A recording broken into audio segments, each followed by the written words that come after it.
Okay, so moving on with respect to the next application of future instruments, that is hedging.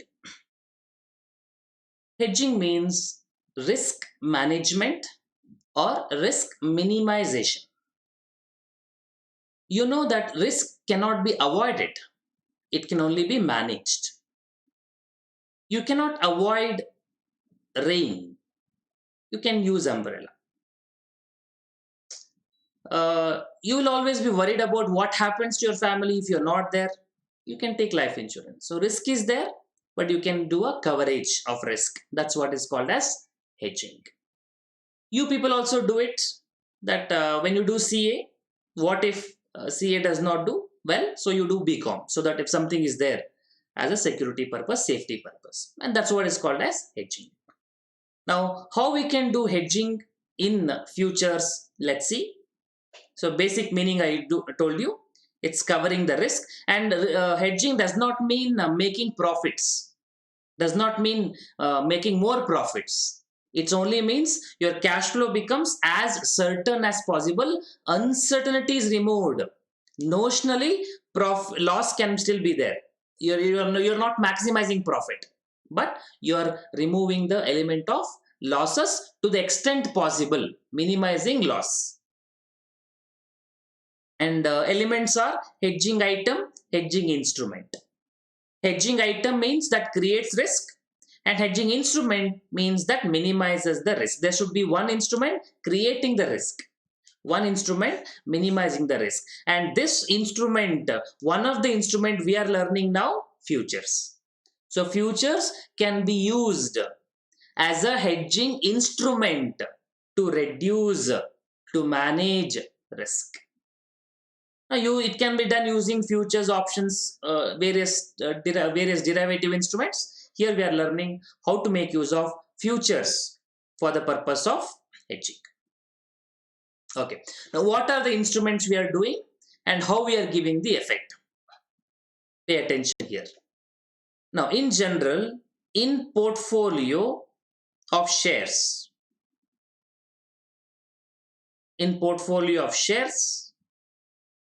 we have long position. In general, whether specified in the problem or not, in general, we will have long position. In the sense what? When I say I invest in shares, what do you mean by that? When the market goes up, I make profit. I sell it at a higher price. General interpretation, general assumption, right? So generally, you are having long position. In long position, what is the general risk you carry? What if market price comes down? So the risk you carry is risk of falling prices. So long position, you have the risk of fall in prices. What if stock market comes down? You make loss. That is the worry. That is the risk. And for this, you need an instrument which can cover this. Now, please tell me, what do you think? When the prices are going down, which strategy can give you profits? Which strategy can give you profits? Long position or short position? In long position, you are having the risk of falling prices. If the price comes down, you make loss.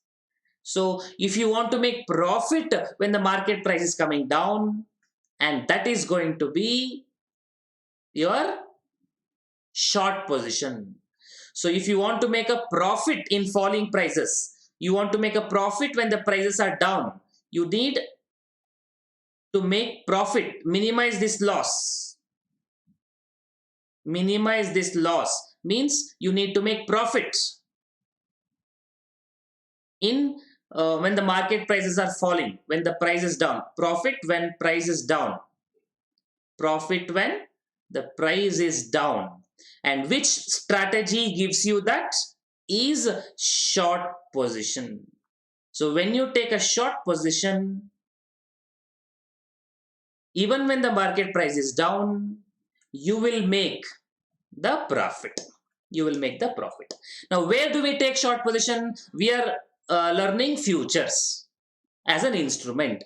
Now, should I take instruments in shares futures or should I take instruments in index futures? We will recommend take a short position in index futures. Why do you take a short position in index futures? Because index is a market. Many people take a position in that. So liquidity will be good. If you want to buy, sell, liquidity will be very, very good. That is one reason. For shares, liquidity is not good because most people don't trade in shares, including me. I don't trade in shares futures. Individual shares futures is always risky. Liquidity will not be there. Means what? You want to buy, seller is not available. You don't find sellers easily. So price will be too much fluctuating, high risk. So usually we say let's go for index futures, market futures, because many people trade in that. Liquidity will be high, volume will be high, transactions will be more. You will find easily buyers and sellers whenever you need. One reason. Other reason, portfolio of shares. So you invest in a bundle of stock. Corresponding thing, you also require a bundle of stock. Index is a market portfolio. That will tell you. But now, is portfolio of shares, index futures, are they equally riskier? They are not equally riskier. So what connects between them? What connects between the portfolio of shares and index market movements?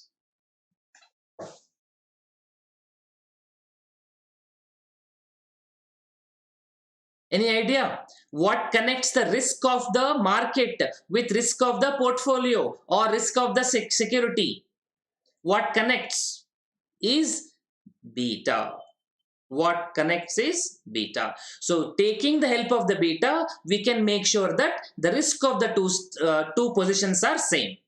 So risk of portfolio in shares, we will make sure it is equal to risk of index futures. Index future means market. And here we take long position and here we take short position. I hope you understand but what is the meaning of taking long short. Hedging always means that hedging means you take opposite position. In long position you are worried whether you will make a loss when the price goes down. Okay, then you look where will I make a profit when the price goes down? Short position. But be ready for reverse also.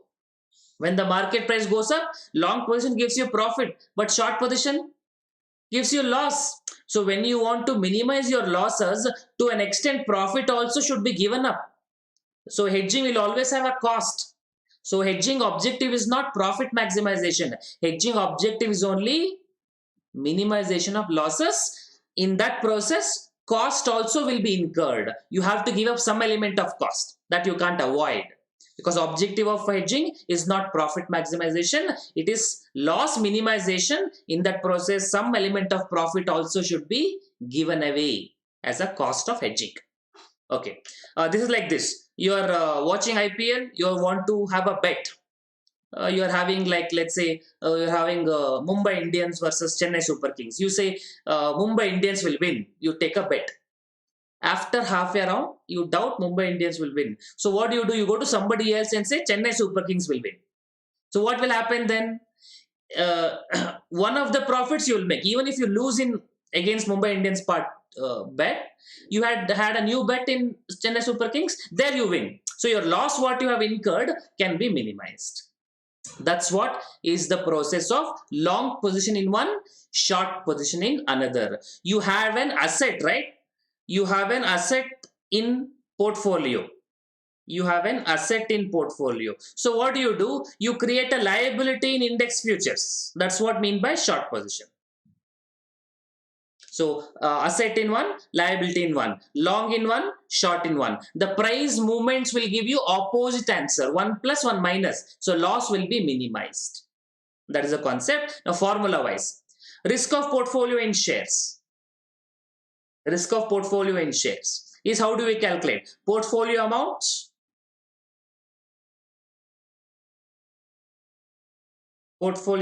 multiplied by beta of portfolio. Risk of index in futures, that is whatever the amount in index future, amount in index futures multiplied by beta of index. Index means market, so beta of markets. Now, do you remember what is the beta of market is all about? How much is beta of market? Generally we assume, what is beta of market equals to? Please don't ask me what is beta here. Beta of market is equal to 1. So we don't have to write that into beta of market. So effectively what do we get? So your position, amount of position, let's say amount in index futures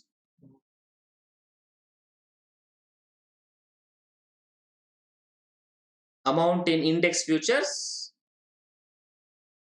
can be calculated by portfolio amount multiplied by beta of portfolio. Amount in index future is calculated by portfolio amount into beta of portfolio.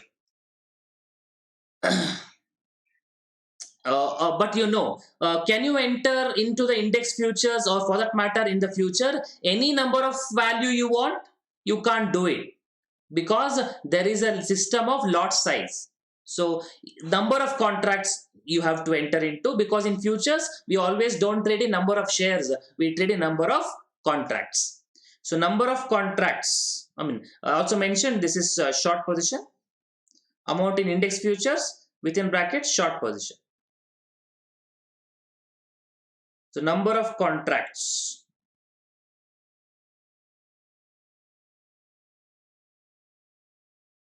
in index futures.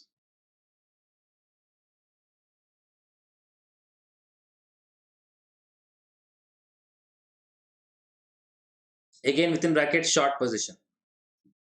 Number of contracts. Numerator is same only, portfolio amounts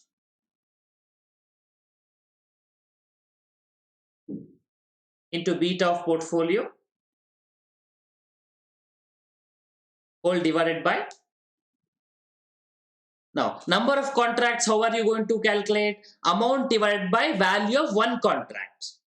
How do we calculate value of one contract? Lot size of the index futures. So lot size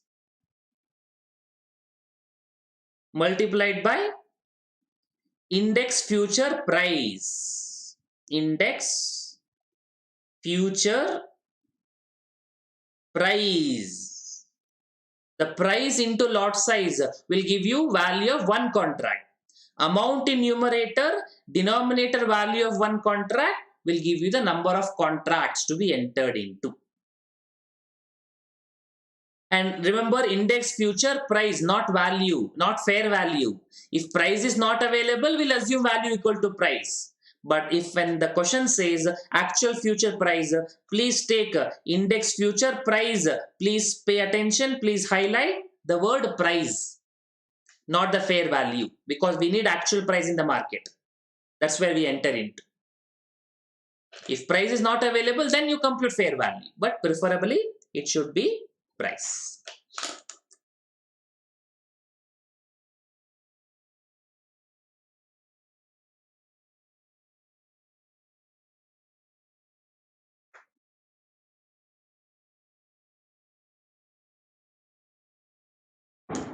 Hope you have taken down this one.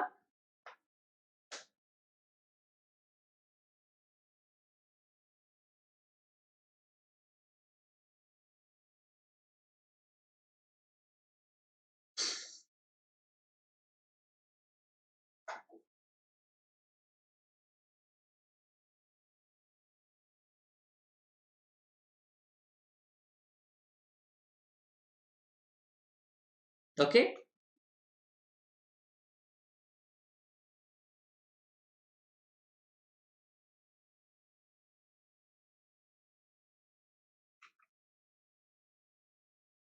Fine. So I'll take this part out. Let me give a simple numerical example. Some more points to be looked at. I hope you have done till here.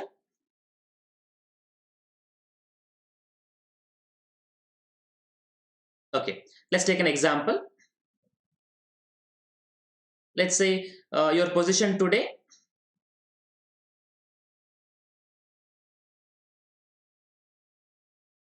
in spot markets is this. Let's say your portfolio worth 1 lakh,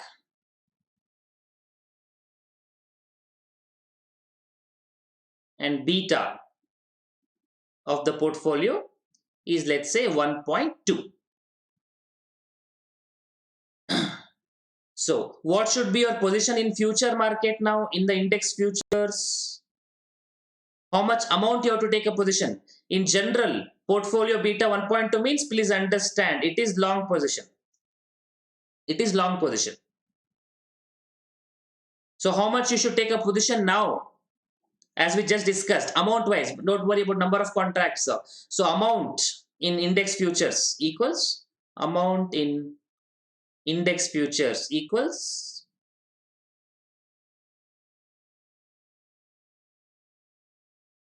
portfolio amount 1 lakh and beta of 1.2. So you need to take a position of 1,20,000. And what position you have to take? You have to take short position, right?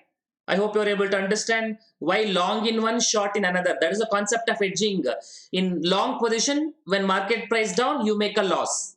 But in short position, the same thing gives you profits.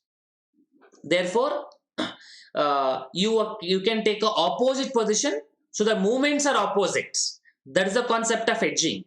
You are having a loss, okay, then you create an opposite position that gives you profit, so the loss will be recovered through profit. That's what is long position, short position is all about. Okay, so position today, and then position later, let's say position later. Let's say market index, let's say, is down by 1%, like 10%. Now market is down by 10%. So what will happen to portfolio? What do you think? If portfolio is market is down by 10%, how much portfolio will be down by? What do you think? Index is down by 10%, market is down by 10%. How much will be my portfolio will be down by? We have beta. Hope you remember the concept. From the market to come to security, we multiply by beta. Hope you remember this, I told you. From the market to come to security, we always take the help of beta. Beta represents the proportionate movement. So, and again, please don't ask me what is beta. We have discussed in detail and we have calculated in portfolio management. So it is down means it will be down by approximately 10 into 1.2%, which means 12%. Okay, so in portfolio, what you're going to have, because it is down, you're going to have a loss. How much loss you're going to have? 1 lakh into 12%, which is equal to 12,000 loss. And in index future, what will happen? You have taken short position and market is down. Short position means the process of taking advantage of a downwards trend. Now here the price has gone down, market has gone down. So do you think you get a profit or loss? Short position means taking a view, price will come down. It has come down. So here you are going to get a profit. Because that is your view. That's what you're expecting. 1 lakh, you're taking a position of 1,20,000. Sorry, 1,20,000 into 10%, 12,000. So overall, how much you're having? What is overall profit? Loss of 12,000, profit of 12,000. So that is 0. So when you fully cover the portfolio through index futures, it will give you 0 profit. That's called as perfect hedging. Perfect hedging.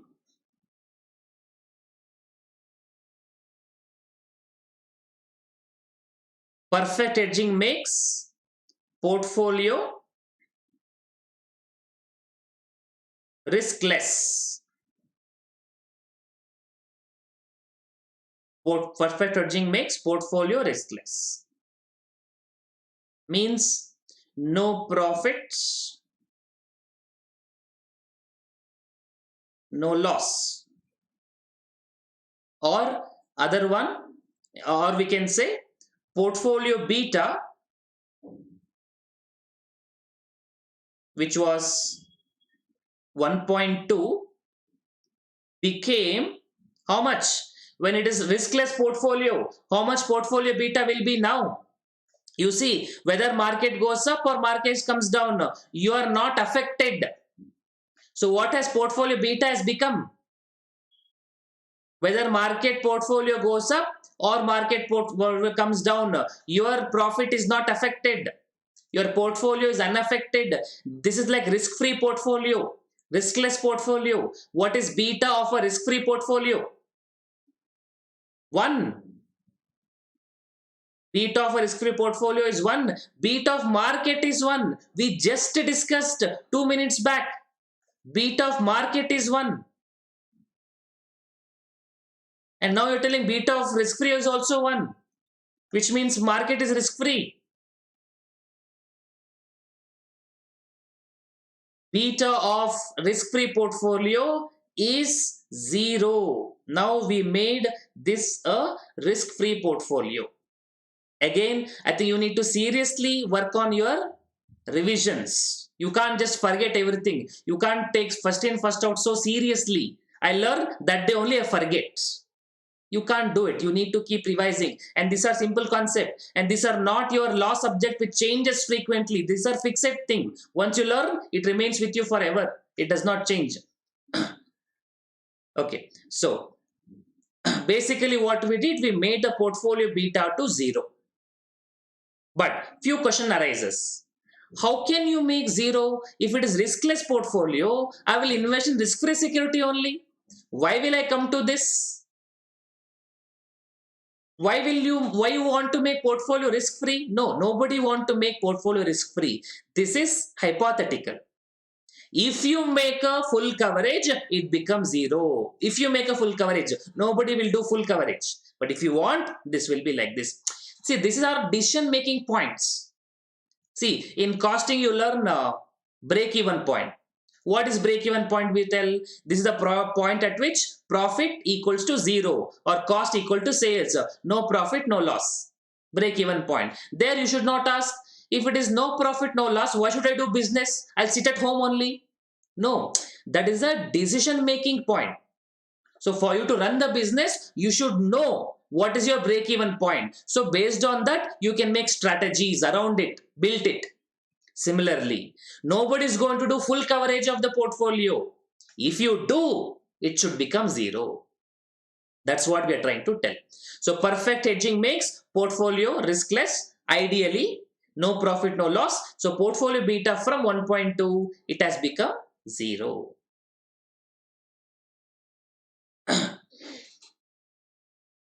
Okay, now one more important point. Perfect hedging is not a reality. Perfect hedging is not a reality. In perfect hedging will not be exact, is not a reality.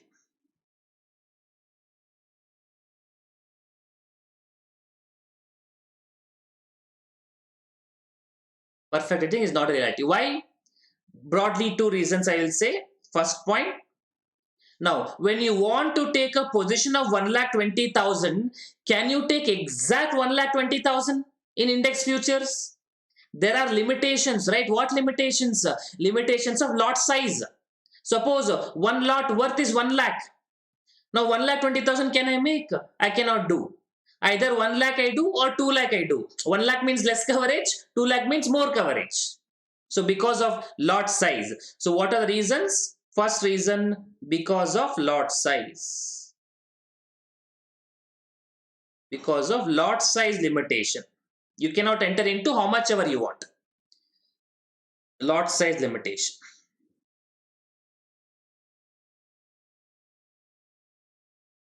And second, what we discussed here, if index is down by 10%, portfolio will be down by 12%. Can you say with utmost certainty it will happen like that? Certainly no. The beta is only a historical indicator. It need not happen on daily basis. So you cannot say market portfolio will be down by 12% only. It may be 12.5, it might be 9%. So the portfolio need not be a accurate measure. Therefore, because portfolio, beta need not hold good every time. Beta need not hold good. Using the beta, you may not be able to predict accurate portfolio returns. It's an approximate, not accurate. So actual always may be different. So because beta need not hold good, need not hold good always. Need not hold good always.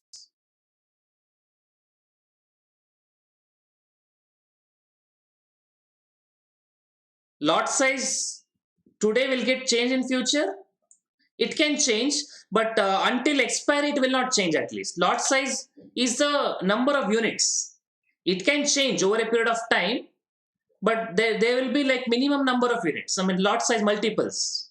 Over a period of time it can change, but the contract you enter, the contract you exit, that will have same lot size.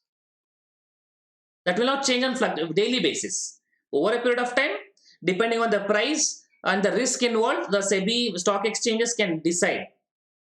But lot size will always be fixed in general. As I told you in the website yesterday.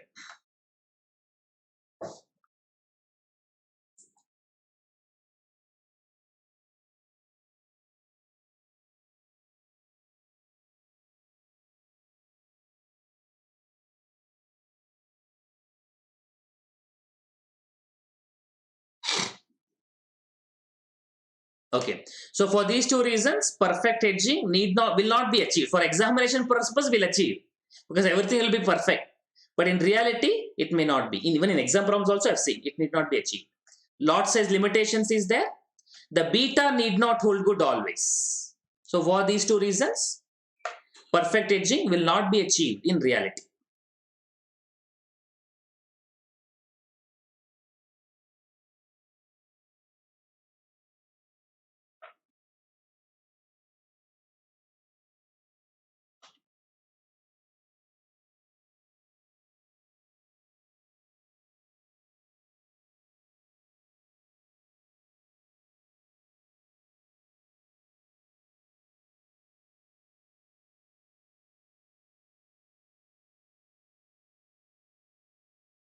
Okay, hope it is done.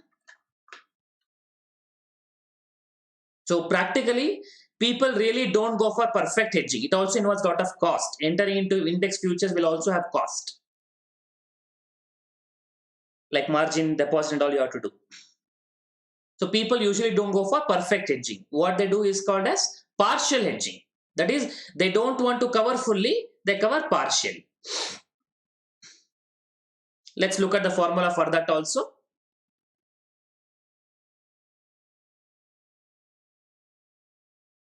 Hope it is done till here.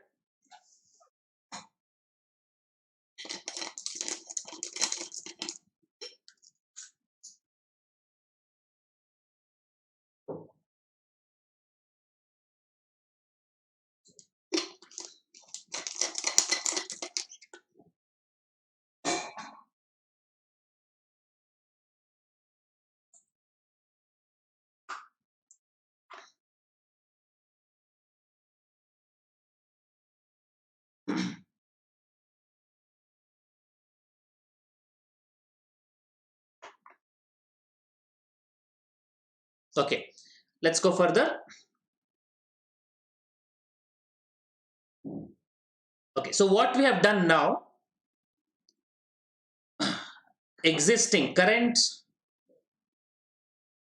portfolio position, let's say current portfolio risk, that is beta, let's say beta only, portfolio beta, existing current. Then we took a position in index futures.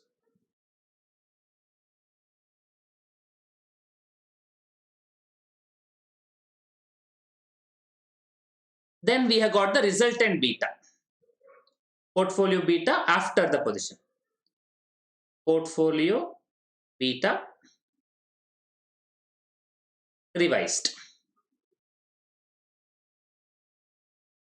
or target, let's say. If I, sometime you can say target also. Now take a look at this one. Portfolio beta in our example, what we have got is 1.2. Okay, for simplicity's sake, let's say when I use the term plus, it means long position. If I use the symbol minus, it means short position. So as of now, we have got plus 1.2 in our example. And what position we have taken? Index futures, we have taken a short position. So how I'm going to write here? I'll write minus 1.2. Hope you're able to get the point. I took a long, I have a long position in index future in portfolio, so plus 1.2. But in index futures, I took short position, so minus 1.2. Plus I'm writing long, minus I'm writing shorts. So portfolio beta became 0, and that's what we called as perfect hedging.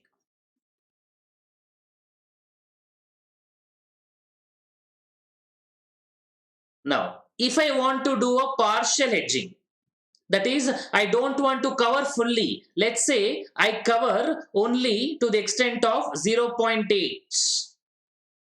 Now tell me, what do you think will be the revised portfolio beta will be? Existing 1.2. I take a short position, not fully, only 0.8. Minus means shorts. How much will be our revised portfolio beta will be?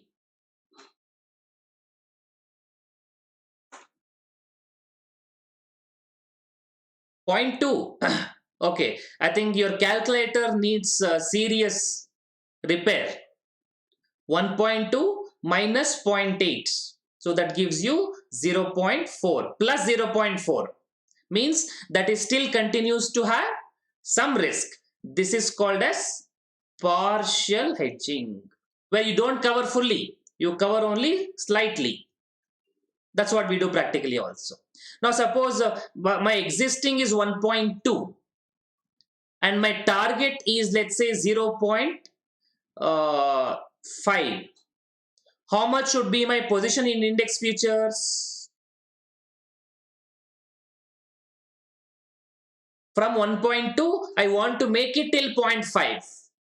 So I have to do minus 0.7. So to the extent of minus 0.7, I have to take a short position. This is also partial hedging.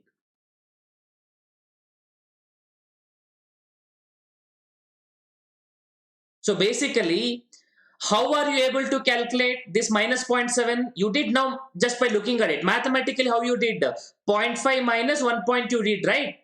That's how you got minus 0.7. 0.5 minus 1.2. So for partial hedging, we can write, for partial hedging,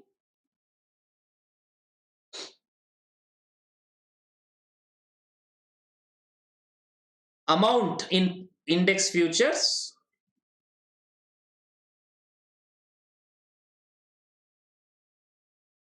is calculated by the portfolio amounts multiplied by, how we did here, we did 0.5 minus 1.2. So target beta minus existing current beta. And if the answer is minus, it means short. If the answer is plus, it means long. And if you want number of contracts,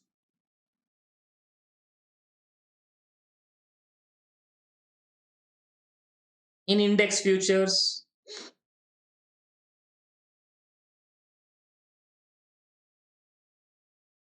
number of contracts in index future, same formula, numerator is same only, portfolio amount into target beta minus current beta. Again, minus means short, plus means long, whole divided by value of one contract. How we calculate value of contract earlier? It is going to be lot size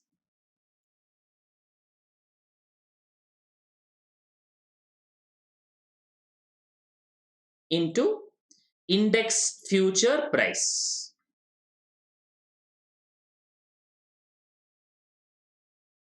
Index future price. This also may have to be rounded off because you will not get the exact number of contracts which you want to enter into. Now we'll discuss one important area. If it is minus 1.2 and I want to make it 0, perfect hedging. 0 beta I want to make it means perfect hedging.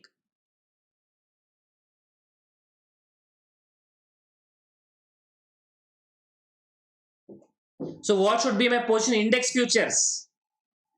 My position in index future should be plus 1.2. Mathematically you can see minus 1.2. It was there, means you are having a negative beta, short position. So you can make it 0 by making long position index futures. So for negative beta, you can write some note somewhere. For negative beta, if you have a negative beta, for negative beta portfolio,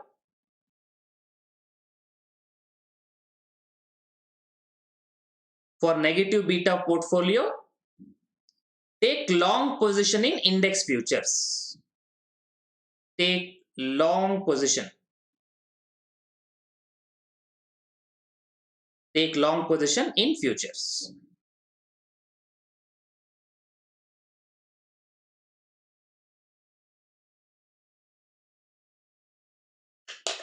For negative beta portfolio, take long position in index futures.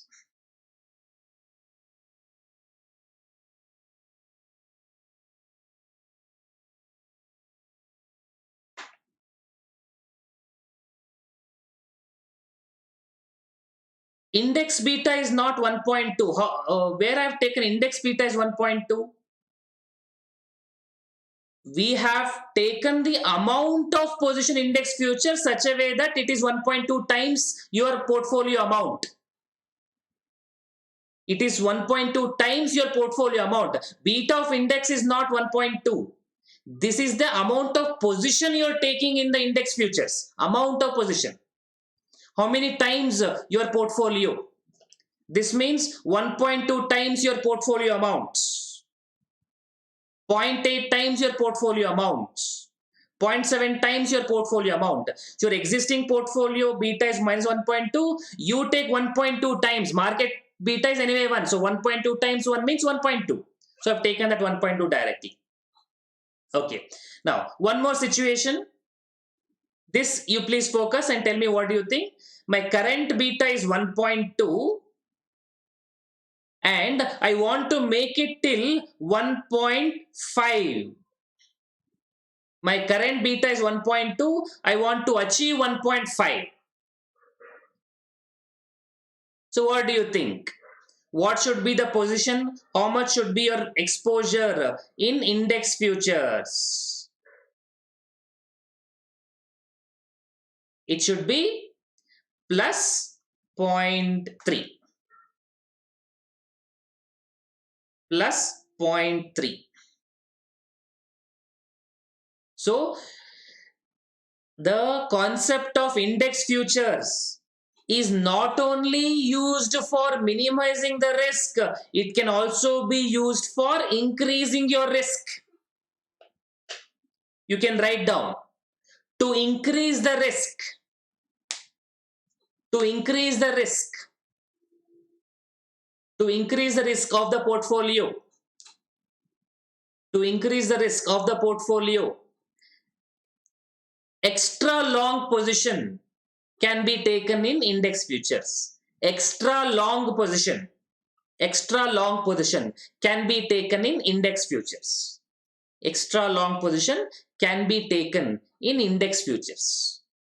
Extra long position can be taken in index futures.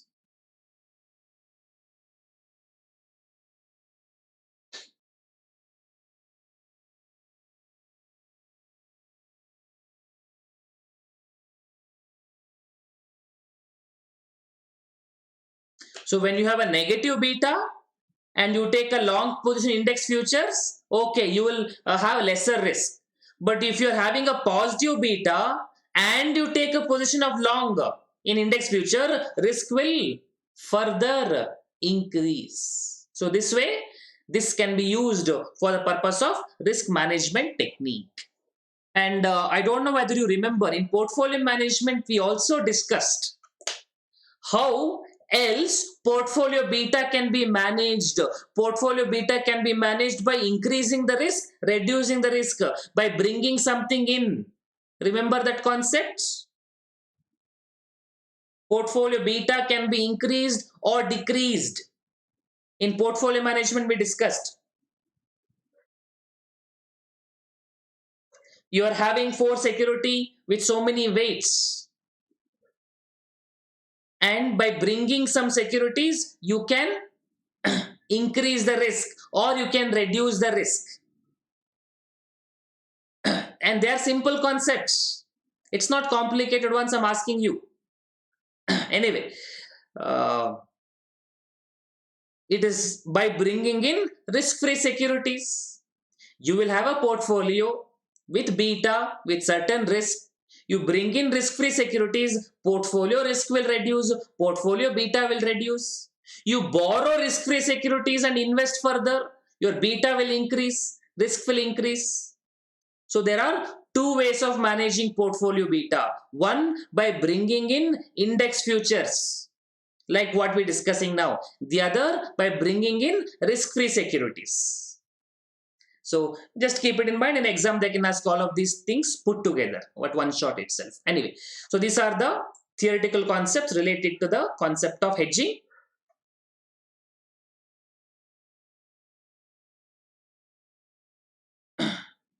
If portfolio beta is 1.2, if index future is minus 1.5, so 1.2 minus 1.5, it becomes minus 0.3. So portfolio beta becomes minus 0.3. Simple mathematics only.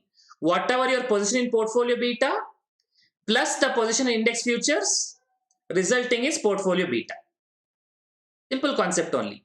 So your current position plus the position in futures will give you the portfolio beta revised. What is the hedging called? Hedging is the process of managing the risk. I don't know what you call hedging then. Hedging is the process of managing the risk. So when I say managing the risk, it can increase sometimes, decrease sometimes. You manage. This we are discussing at one time standalone basis, but this has to be done on a continuous basis. Oh no, this is just increasing the risk. This is not any type of hedging because we increase the risk. You can say extra hedging or over hedging because you're covering more. But here you're not really hedging. You're taking more risk. So there is no hedging concept here. Here no, you're not really hedging. So you can just say higher risk. You're increasing the risk. Higher risk. But the concept what I like to tell you is when you want to increase the portfolio risk, reduce the portfolio risk. This can be managed with the help of index futures. By taking the index future position, you can increase and decrease the portfolio beta. That's what is called hedging, overall hedging. Here I told you perfect hedging, partial hedging for your reference purpose. But overall, the concept of hedging is risk management. You might increase sometimes, decrease sometimes, hold it sometimes, you manage it. That's the overall process. That's what is hedging through index futures. Many instruments are there. Index future is one of them.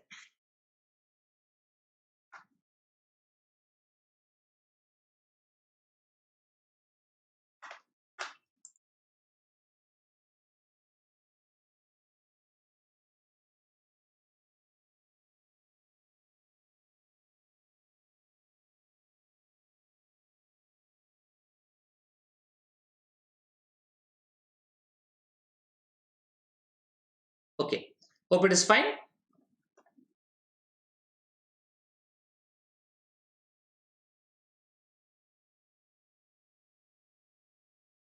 Let's go further. Any other doubts?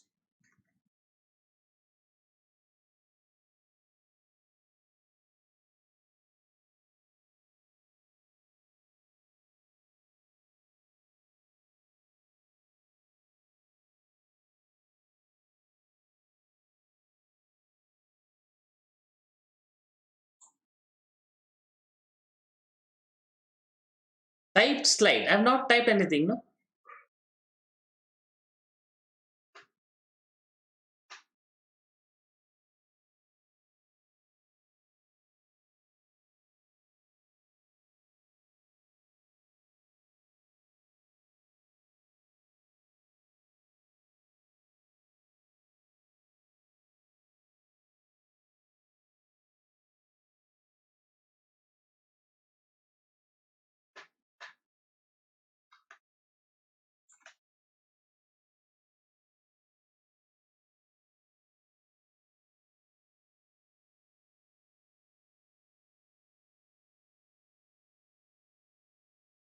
Okay, I only had this chart, nothing else.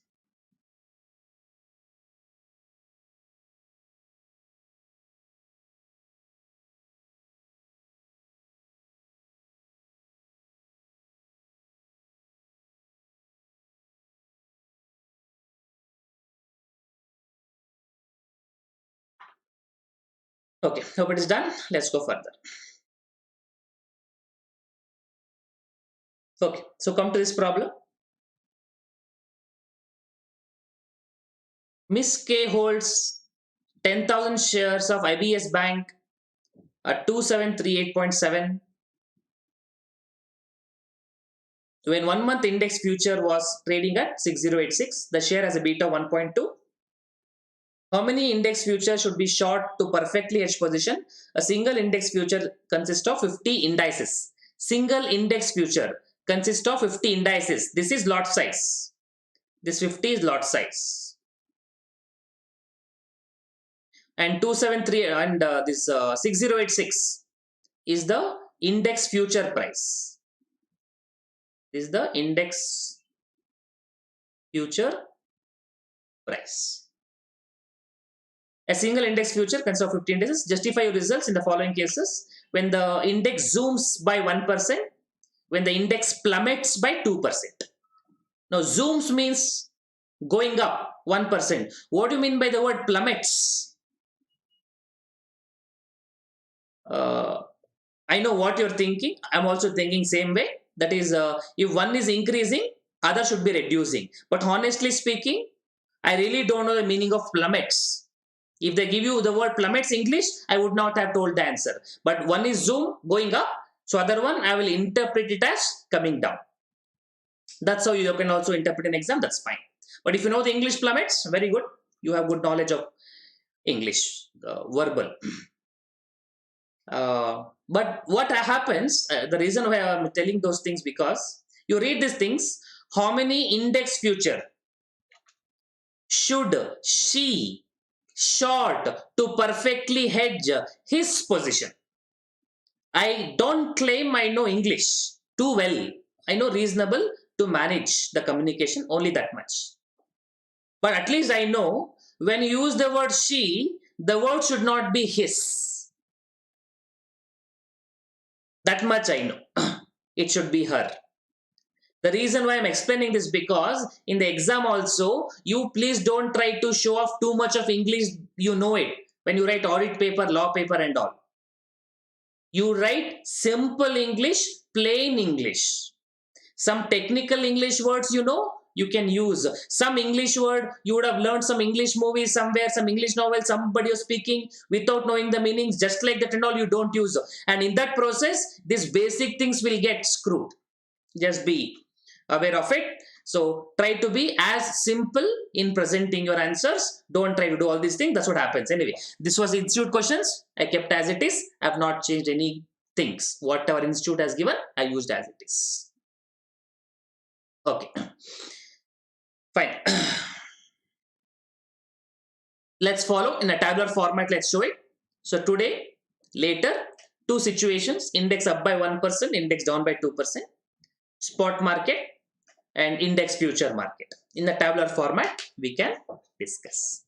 Write down the format.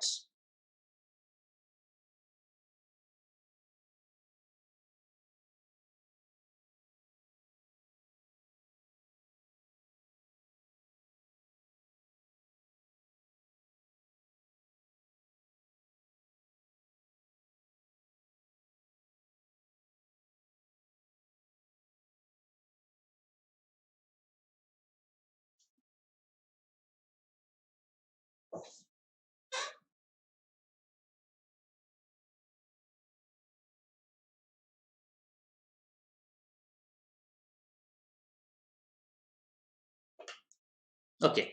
Now in spot market, what is the position? Portfolio amount only one share, 10,000 shares of IBS Bank, and having a share price of 2738.7, multiply, you get 2 crore 73 lakh 87,000.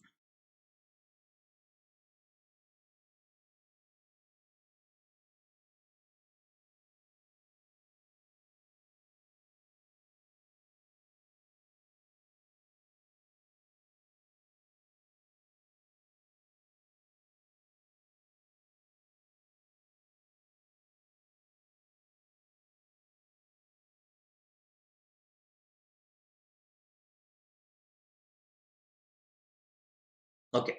Now in future, index future, what is going to be your position? We are going to calculate number of contracts. We have information. Portfolio amount into beta divided by index future price into lot size.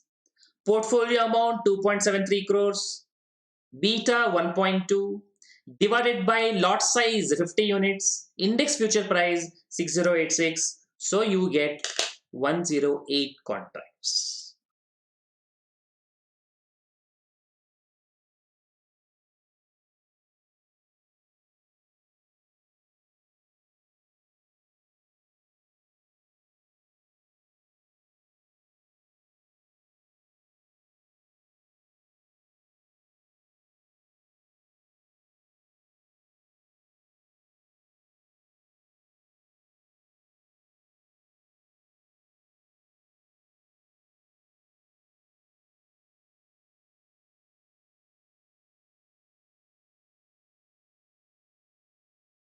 One zero eight contracts. Okay, let's see now what is the situation when the subsequent time market up by 1%, index up by 1%. And here you take a short position. Remember, long in spot market means short in future market. Now, if index is up by 1%, assuming beta holds good, portfolio will be up by 1.2%.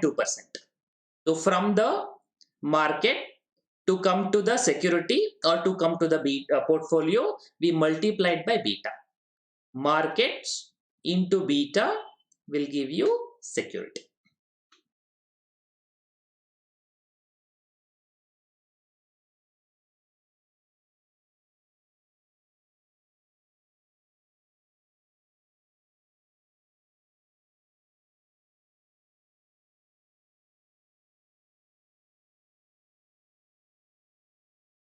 Okay.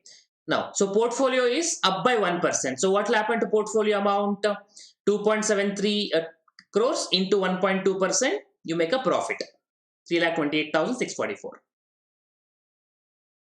Long position, market is up, you make profit. That's what your expectation. Market is up.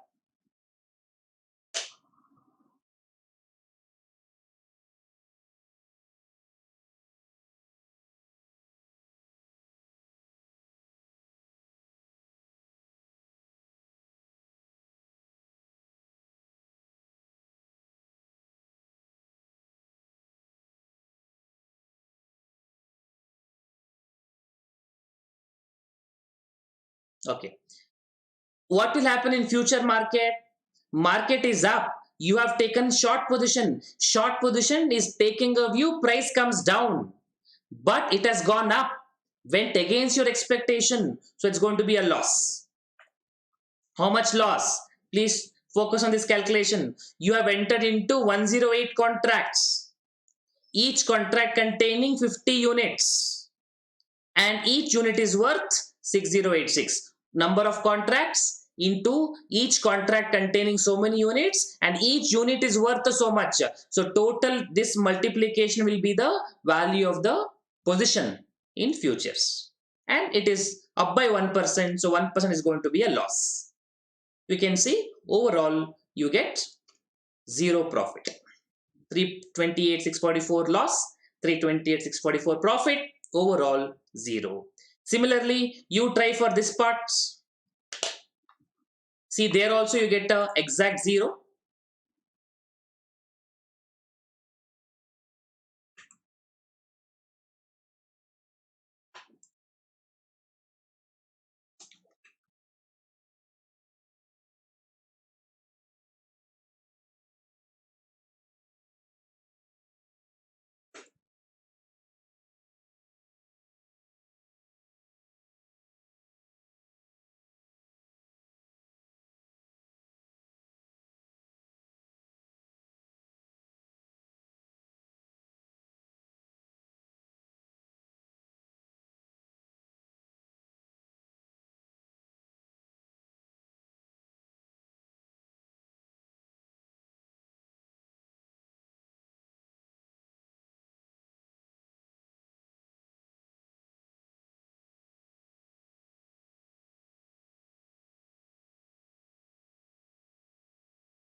Getting exact zero.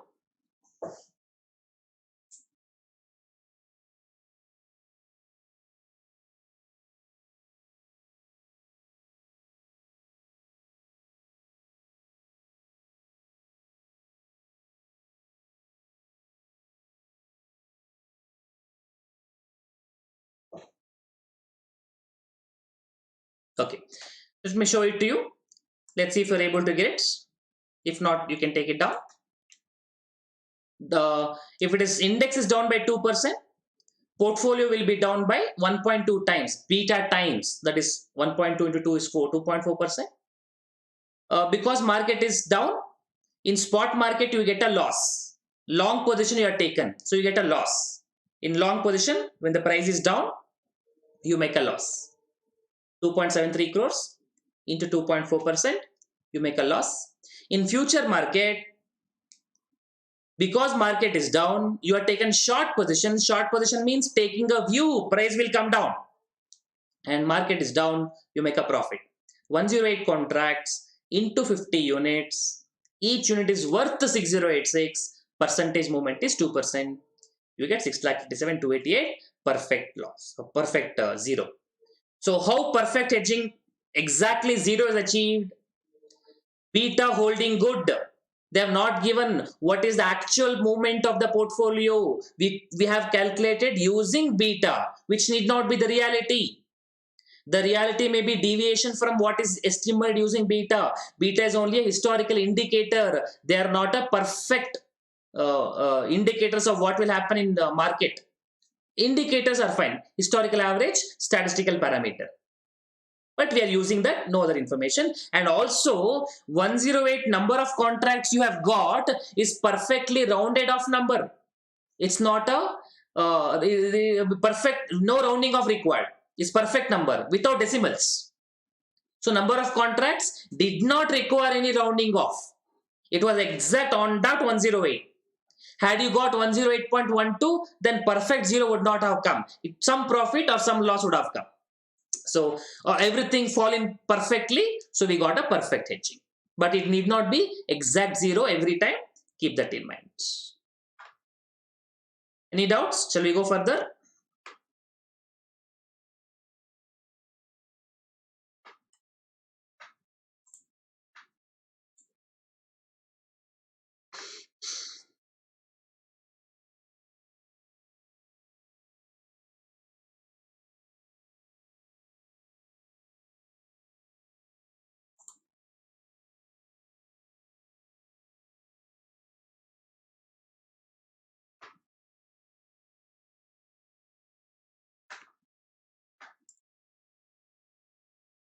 Okay. So you can come to this problem.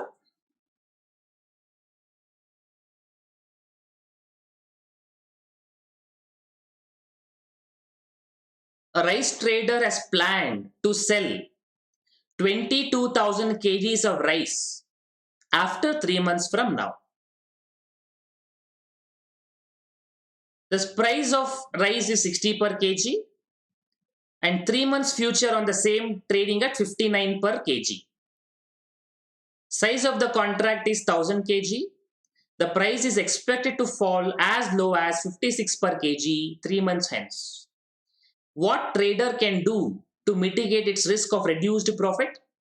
If he decides to make use of future market, what would be the effective realized price for its sale when after 3 months? Spot price is 57 per kg and future contract price for 3 months is 58 per kg.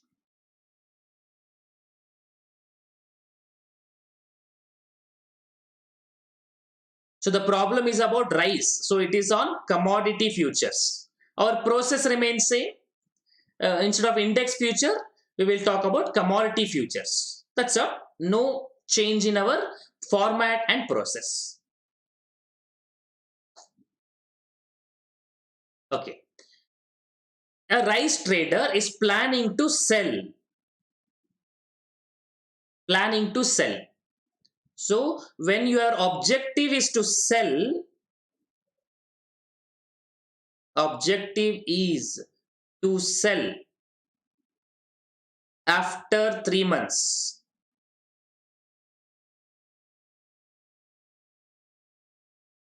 Now tell me what is the risk here. You don't have to think too much. Think very simple terms. Since your objective is to sell rice, you think from a trader point of view, are you worried about falling in the prices or worried about increase in the prices? You are planning to sell after 3 months. Think like a trader and tell me. Think like a trader. Don't think too much. Like a trader. You're obviously worried about price going down, because if price goes down, you will be selling at a lower price. You will be having the risk. So risk is falling in prices. Falling in prices. And therefore, what is the situation? Another way also we can tell. You are going to sell after 3 months. So you are going to sell means you have to buy first. I'm talking about commodity. So it is a situation of buy first and sell after 3 months. Sell later. And that is why you are worried about falling in prices. You are going to sell later. Therefore, you are worried about falling in prices. So what is this situation? What is this position is called as? Tell me, is this position is called as long position, short position? Now come back to technical. Think simple. You don't require too much analysis. Risk of falling. You are buying first, selling later. This is long position. Long position. Risk of falling. Long position only is worried about risk of falling. And buy first, sell later. That is only long position. Either way you can analyze. So overall you can say the trader has currently long position in rice, in whatever the rice, yeah, in rice trading, in rice commodity. Let's say this is spot market. He has to buy and sell. So it's a spot market, his position. Spot market currently is having a long position. Normally trader, that's what they do. They buy, they sell. That's normal position. So normal position is long. And they're always telling you, if nothing is specified in the question, we take long position. That also we can analyze. Okay. Now he is worried about falling in prices. That's the worry of a long person. And even if you think about a long person, his actual worry is falling only. Short person will not worry about falling, he's already down. Only long person will worry about falling. Anyway, now you are worried about falling in prices. Now they are asking what the trader can do to mitigate its risk of reduced profit. When the price comes down in the spot market, by selling the rice, he will have loss. I mean, not loss, maybe reduced profit. To avoid that situation, to face that situation, to remove that loss, what he can do, what do you think you can do? You are having a present long position to cover this risk, to hedge this risk. What we can do now, what you've been discussing so far, we are having currently long position. If you want to do hedge, if you want to cover risk, go opposite. Means you take short position. And short position in what? In short position in which one? Short position in the futures, the commodity future, what is available. Let's write down that. To cover the risk of reducing prices in spot markets, the trader should take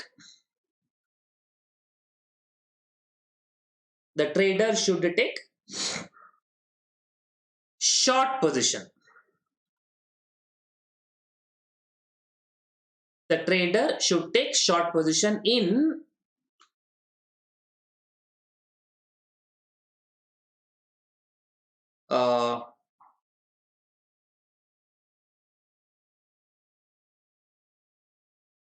futures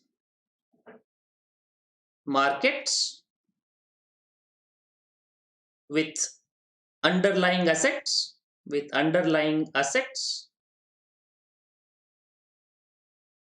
being rice. That's all. They have data given the problem, but still for our reference, underlying asset being rice.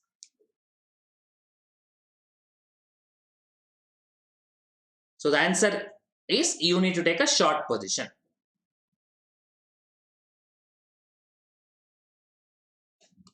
In futures. So even if the price comes down, you might have a reduced profit in spot market, but in future market, you get a coverage. Your risk will be covered. Your profit will be covered. Your profit will come here. Let's see how it comes. Okay. If he decides to make use of future market, oh, what are you telling? He's already make a decision also actually. What would be the effective realized price for its sale after 3 months? So they're asking effectively how much he receives after 3 months.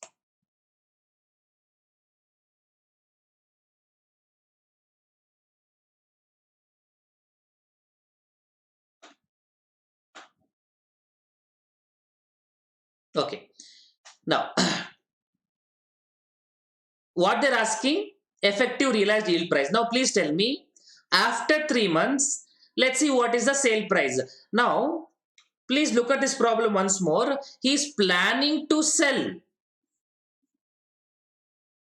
Now, has he purchased the rice or is he going to purchase the rice? I know a trader has to make a sale of rice to his customers.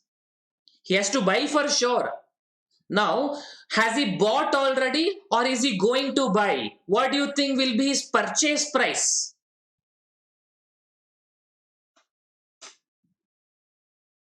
What will be his purchase price?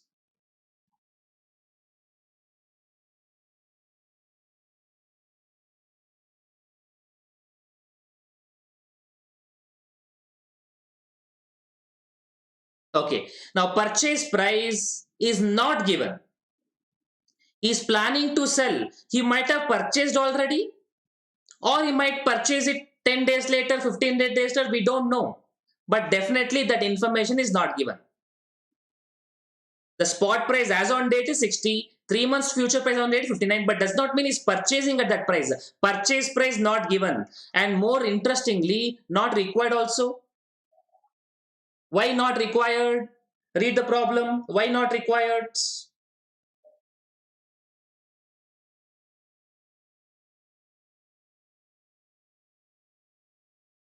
Because they have not asked. What they've asked, effective realized price means effective sales price. That's all they asked. They have not asked the purchase price. They have not asked profit at all. So requirement is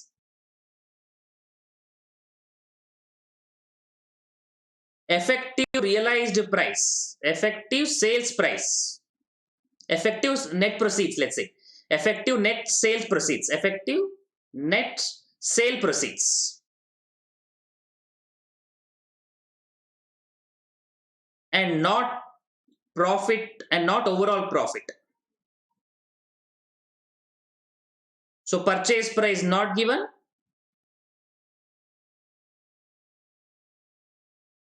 purchase price not given, and not required. Purchase price not given, not required.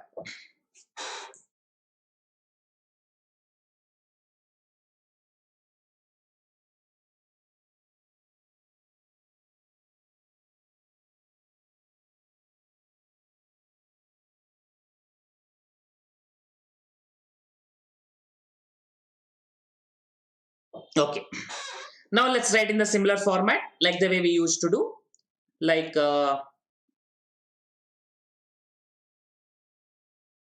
today, after 3 months,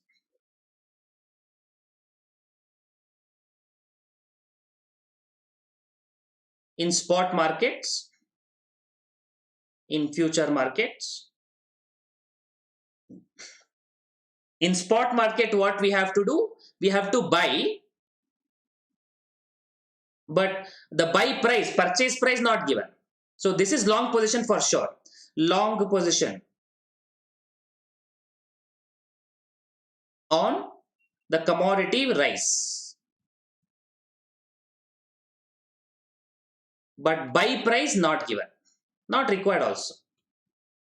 Buy price not given. Not required. No problem. In future, what we are going to do? We are going to do short position. Short position on commodity futures.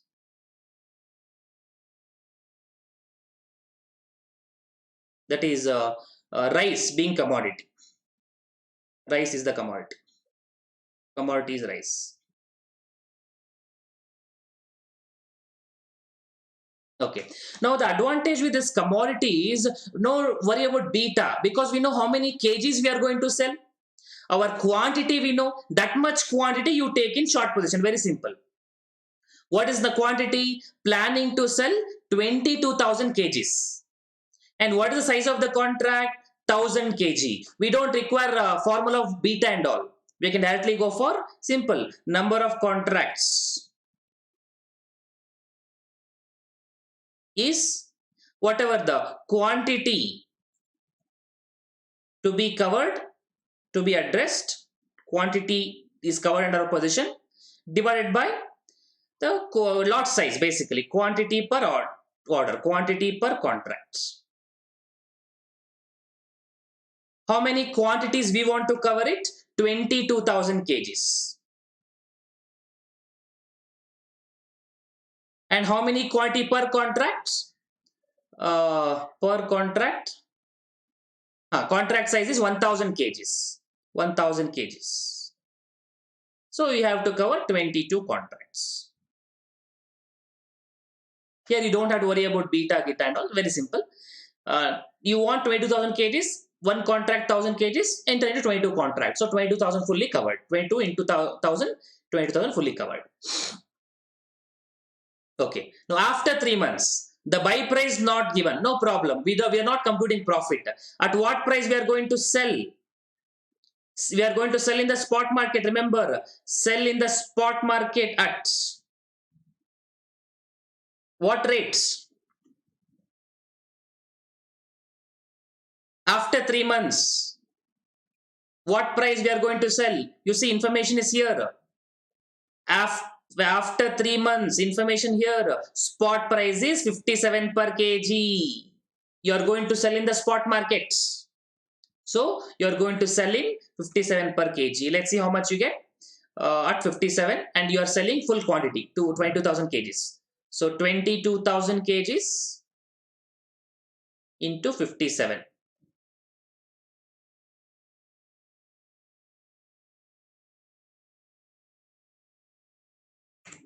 12,54,000. This is sale from the spot market. But in the short position, you also have taken some position. Let's see what rate you get. Now, short position in futures, short or long, will come to it. You had taken one position in future. How are we going to settle it? If it is settlement by net basis,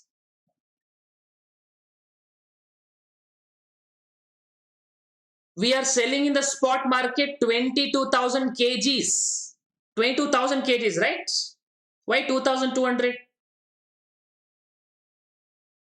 22,000 into 57 is 12,54,000. Okay, anyway. So now in futures, please think and tell me. We have taken a position earlier. Now how are we going to close it? Settlement by net basis. We have the price information. Settlement will be net basis, means you need a square off. And what price? Earlier, short position means you sold. Short position means future sold. Earlier, you did future sold, future sell. Short position means future sell. Now you need to do square off, means you should go for future buy.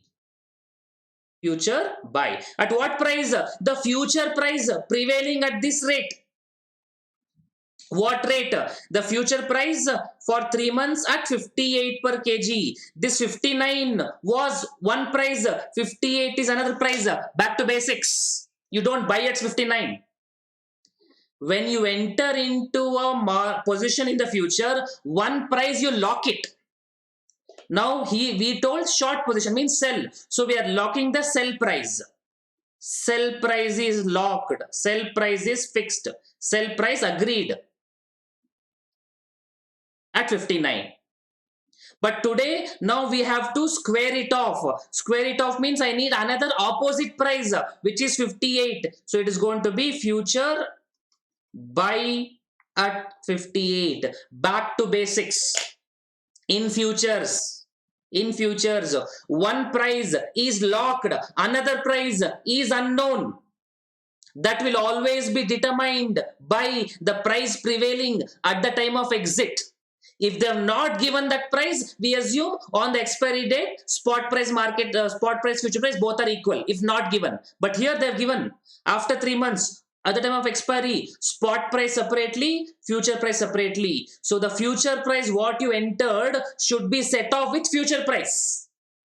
What you entered in future market, you should exit in future market. Settlement on net basis when information is available. If not available, we'll go for settlement on delivery basis. So here the futures are settled on net basis, cash basis, square off. So future sell at what price? Originally, it was future sell. You can mention the rate. At that point in time, it was 59 per kg. And now it is future buy at 58. So you sell at 59, buy at 58. So you are going to get a profit. Profit of 59 minus 58. 1 rupee per kg. How many kg? Don't multiply it by 22,000 kgs into 22 contracts into 1000 kg each. So 22 into 1000 is also 22,000. You get that. But number of contracts every time may not be a round off number. What if it is not 1000 kg? If it is 10,000 kg? So what do you get? 2.2 contracts. So either you are round it off to 2 or 3. We'll round it off to 2 mathematically. So don't get direct multiplied by 20,000. Do into 22 contracts into 1000 kg each contracts. So I think you get 22,000 rupees. Rupees 22,000. So we get from the sales 12,54,000, and from the short position in in futures we got 22,000. Had we not taken this position, what would have happened? Had we not taken this position? Think. At present it was 60. It is down to 57. That's what is worried about. You end up in only selling 57. You would have got only 12,54,000. But because you take the short position on index future, even though the price is down, you're still recovering some more profit. 22,000 is coming your way. Even though price is down, you see, even in the future price, 59 became 58. The future price is down. But because you took short position, you could make profit out of it. So even in the downward trend, you are worried, no problem, take a short position. You can cover your reduced profit, you can cover your losses. So this is the effective sales proceeds. Effective sales proceeds.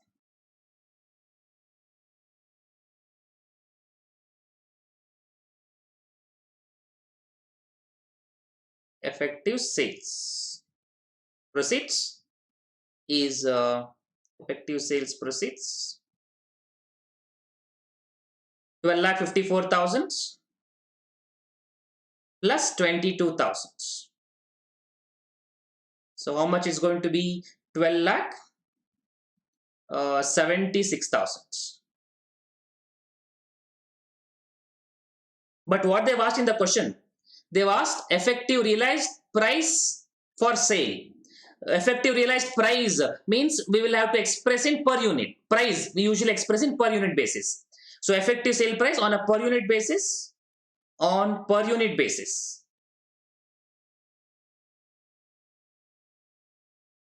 How much you get? Divide by number of units, 22,000 kgs.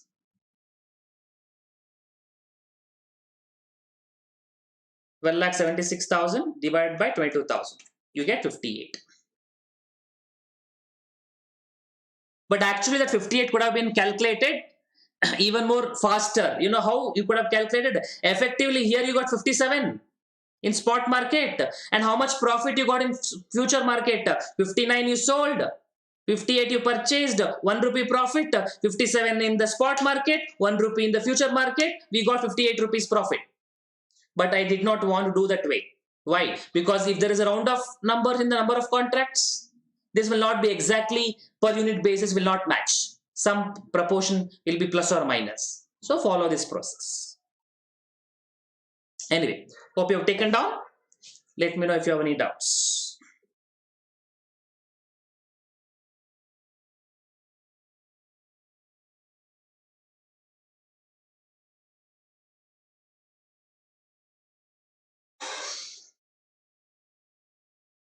This is one application of hedging in commodity futures. Even traders, commodity traders can make use of it.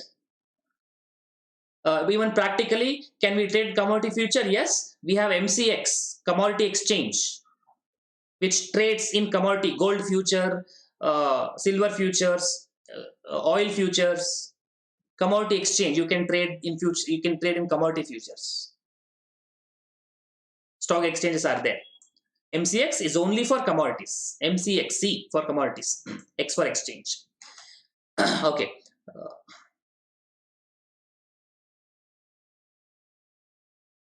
Some practicals we can do, but it makes sense only if you can revise and connect. Just going to practical directly does not help. And also yesterday I've shown you how the market price future prices are there.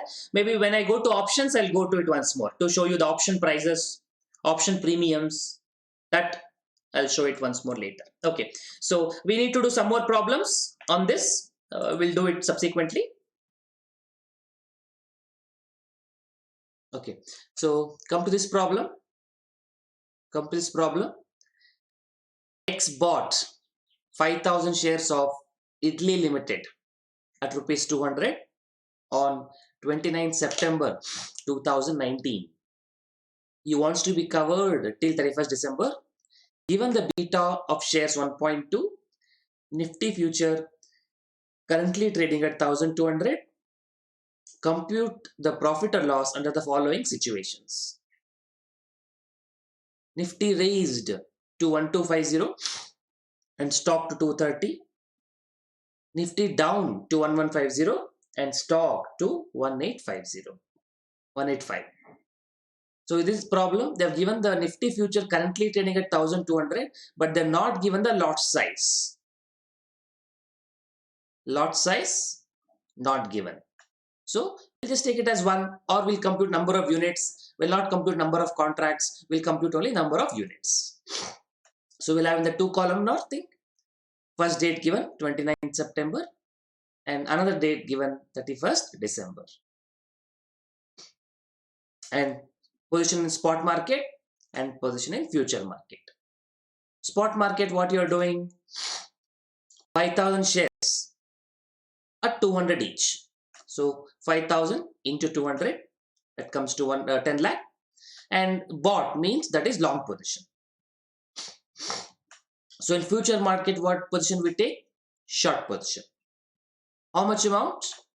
The 10 lakh amount multiplied by the beta 1.2. We can't divide by number of contract, value of one contract, because we can't compute number of contracts, lot size not available. We'll divide by the price. We'll get number of units. Instead of getting number of contracts, we'll get number of units. But concept remains same. Portfolio amount into 1.2 beta divided by 1,200. Lot size not given, so number of units. That will give you 1,000 Nifty units. Suppose if the Nifty units lot size was 50, it would have been further divided by 50. You would have got some 200 contracts or something. Anyway, no problem. We got number of units. Then on 31st December, we have 2 situations given. So we'll do in 2 columnar format. Nifty raised to 1250, one situation. Stock to 230, that is one situation. And Nifty down to 1150 and stock is down to 185. 2 situations. One by one we'll discuss. Let's see what happens if Nifty is increased to 1250, stock to 230. Stock was purchased at 200 and you are taken long position, expecting, taking a view, price will go up. It has gone up to 230. You make a profit. In future market, you are taken short position, expecting price to come down at 1,200. But it has gone to 1,250. Your view in the future market was down, but it has gone up. So here you are going to make a loss. Let's compute the amounts. 230 minus 200, that is 30 rupees per share. Number of shares 5,000. Similarly here, you get 1,50,000. In the future market, similarly, we do square off. So earlier it was 1,200. Now it is 1,250. You sold at 1,200. You will buy at 1,250. Price increased. It's going to be a loss. 250. 1,250. So for 50 per unit into 1,000, loss is going to be minus 50,000. So overall profit we are having plus 1 lakh. Okay. Second one we'll discuss it, but before that, when we covered fully, we multiplied by beta means it's a full hedge, perfect hedge, full hedge. It's a perfect hedge. When it is perfect hedge, it was supposed to be 0, but under two conditions. One, the number of units, number of contracts should be full round off number, no decimal, which is fine in this problem. Second, beta should hold good. But in this problem, beta is not holding good. That's why you are not getting exact 0. Why beta? Why? I mean, how the beta not hold good? Let's look at it. Okay, what is the percentage written in Nifty here? 1200 become 1250. So 1250 minus 1200 divided by 1200 into 100. So how much percentage it comes to?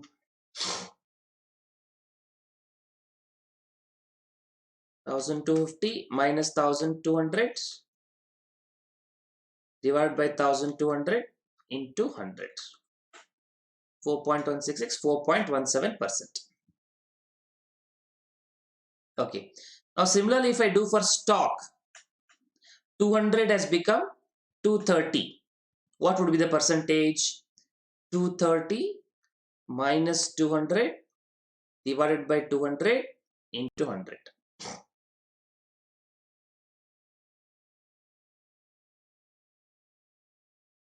15%. So market index up by 4.17%, whereas stock is up by 15%. If I have to be in line, what was supposed to happen with respect to the stock? 4.17% market up means if I apply beta of 1.2, what it was supposed to do? 4.16666, that's what we got, into 1.2, approximately 5%, right? It was supposed to be 5%, not 15%. Let's say if it was just to 5%, what would have happened to this? Applying beta. So 4.17 into 1.2, it was supposed to be 5%. That's what our expectation. If beta holds good. So 10 lakh into 5%, you would have got 5 lakh profits. 50,000 profit. 50,000 profit. So 50,000 profit in the spot market, 50,000 loss in the future market, and overall profit would have been 0. But that is assuming beta holds good. Here beta is not holding good. You are having a surplus cash. That's why I told you, even though you cover fully, theoretically it should be 0 profit, 0 loss. But practically the beta need not hold good. And in that case, overall profit will be either on positive sides or on negative side. But you can say if nothing is achievable, then why do you do it? We cannot go with 100% certainty, but we cannot avoid it. We have done something about it, right? So had you not done the position in future market, no doubt our profit would have been more. But when it goes down, some loss at least will be recovered. So perfect hedging may not be 100%, but it will do some good for risk management. So portfolio managers should not depend only on this for managing the risk. But this is also one of the indicators, one of the parameters that should be considered, because beta is not a foolproof. It's just a historical indicator. It does not mean everything go in line with Nifty, everything in line with the beta part. So while applying beta, lot of things should be kept in mind as a fund manager, as a portfolio manager. Because beta would have been calculated based on last 5 years average. Now today, if there is a news coming on that particular stock, you can't apply beta on that day because average does not apply. On that day, news works. In general, okay, the overall period of movement, the beta may be fine. So the fund manager has to keep many things in mind while making a decision. But theoretically, for exam purpose, this much you understand. If nothing is specified, assume beta holds good, perfect hedging can be achieved. If they have given the market price, validate, to what extent hedging is successful. Let's do the second part now. Nifty is down to 1150, stock is down to 185. Okay, stock 200 becoming 185, long position, expecting the price to go up, the price has come down, loss. So 200 minus 185, 185 minus 200 into 5000, loss of 75,000. See, market is down, you have a loss. Now you see in future market, you would have got profit. How much profit, we don't know. But still, definitely there would be a profit. So your loss would have been recovered. So objective of hedging is not to maximize your profits. Objective of hedging is to minimize your loss. And there's a saying in stock market. We always talk about risk and return. Stock market, they say you manage the risk, return will take care automatically. I mean, for practically there's one saying, one principle like that. But here, everything should be considered. Okay, coming to future market now. We have sold it at 1200, taking a short position, expecting the price to come down. 1150, it has come down. Short position, price coming down, you make a profit. So 1200 minus 1150 into 10,000, 1000 units, 50,000.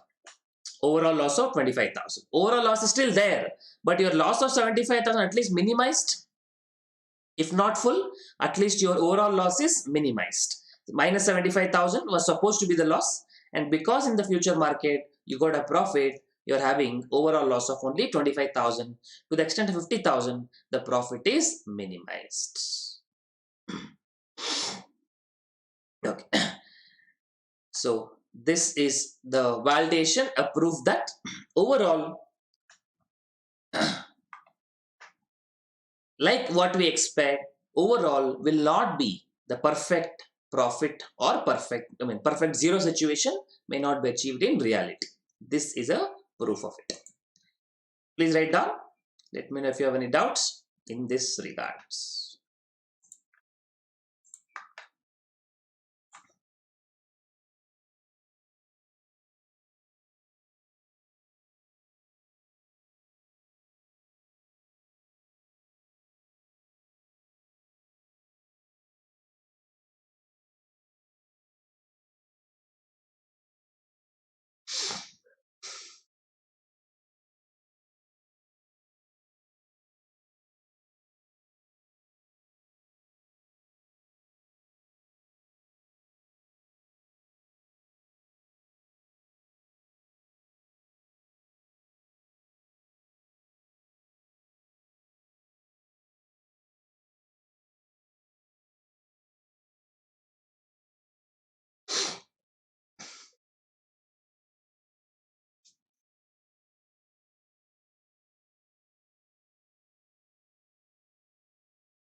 Okay, hope it is done. I'll go further.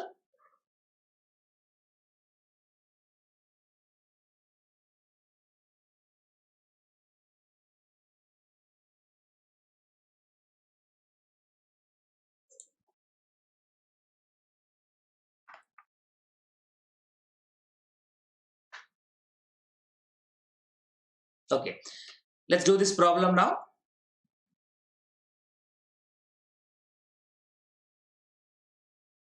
Lakshman buys 10,000 shares of X Limited at a price of 22 per share, whose beta value is 1.5, and sells 5,000 shares of A Limited at a price of 40 per share, having a beta of 2.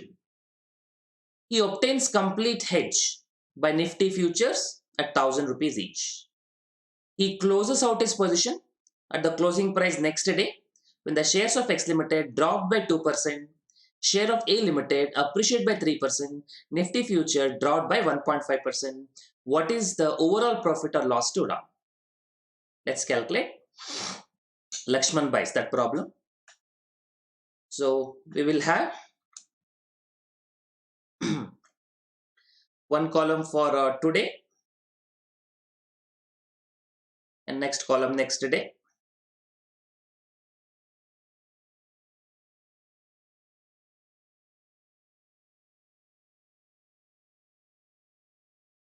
position in spot market, position in future market.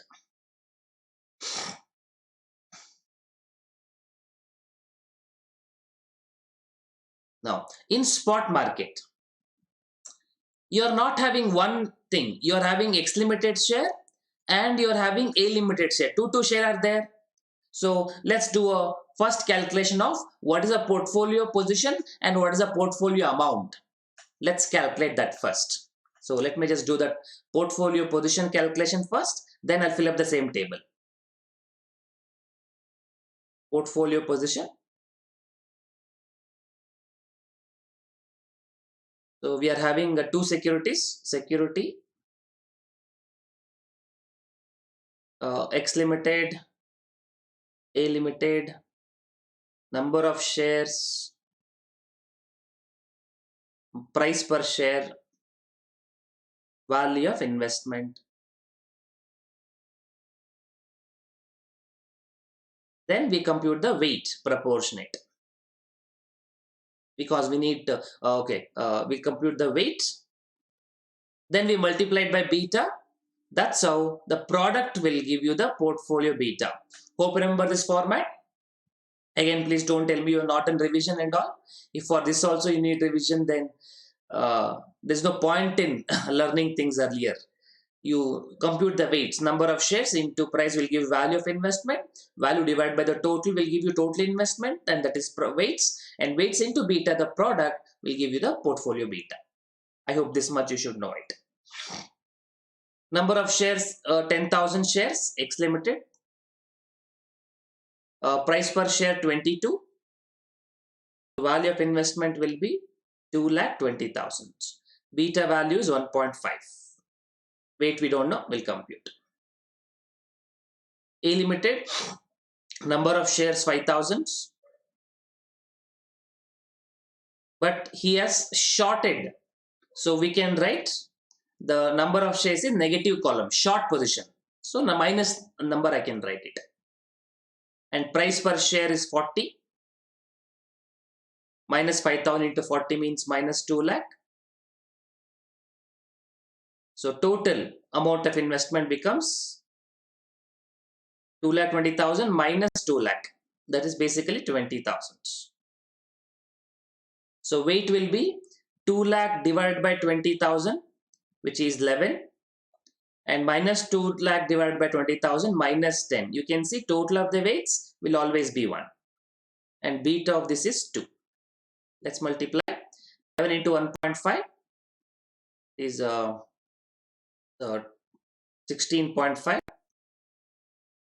Minus 10 into 2 minus 20.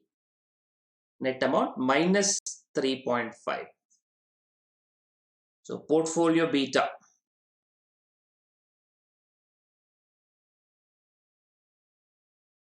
is minus 3.5. And I hope you remember this one at least. The impact of negative beta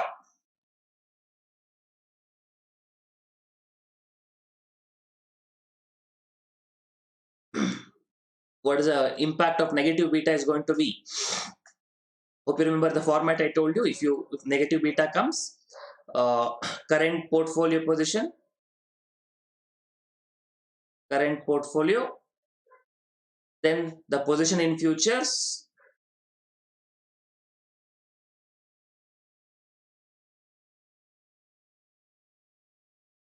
and then revised portfolio or target portfolio. In this case, current portfolio is having a beta of minus 3.5. He obtains a complete hedge, meaning revised portfolio should be 0. Therefore, in futures, what position we need to take? In futures, we have to take plus 3.5, which means in futures, we have to take long position. It's already short position in the your existing portfolio, minus 3.5. So negative beta comes, we take plus 3.5. We have discussed in detail during the theory stage. So we have to take a plus 3.5 position. So today, you write down till here, then we go to that.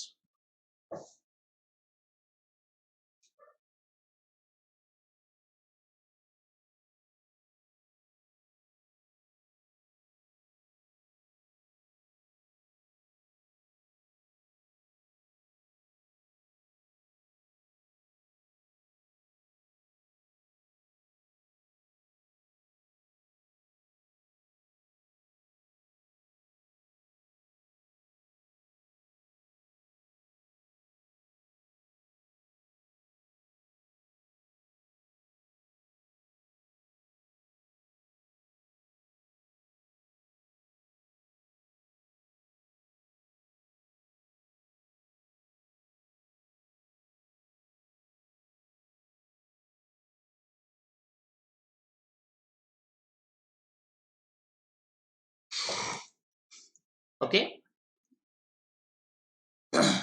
Okay. So what is your amount in portfolio position? Let's calculate now. So portfolio amount we calculated just now, 20,000.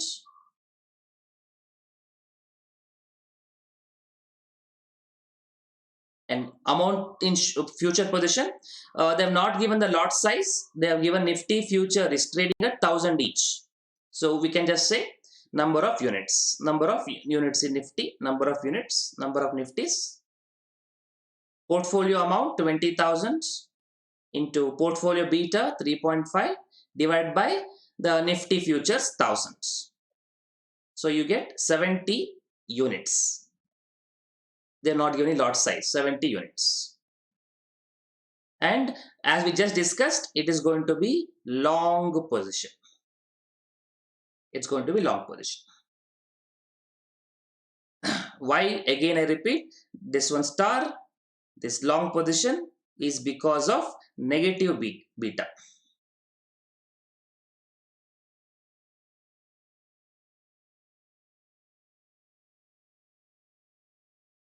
In portfolio, again, we are having net positive. So net long position only we have. In futures also, we are taking long position because of negative beta. We are not increasing the risk. Because of negative beta, here we are taking long position. So our expected portfolio beta is becoming 0 with this complete hedge. But if it was positive beta, then long position in spot also, long position in future also would have increased your portfolio beta, would have increased your risk. By investing more in futures, you would have taken more risk had you taken long. But here negative beta is there in spot market, so we take a positive position in future. So 1 minus 1 plus overall becomes 0. That was the expectation. We can also calculate by one more method.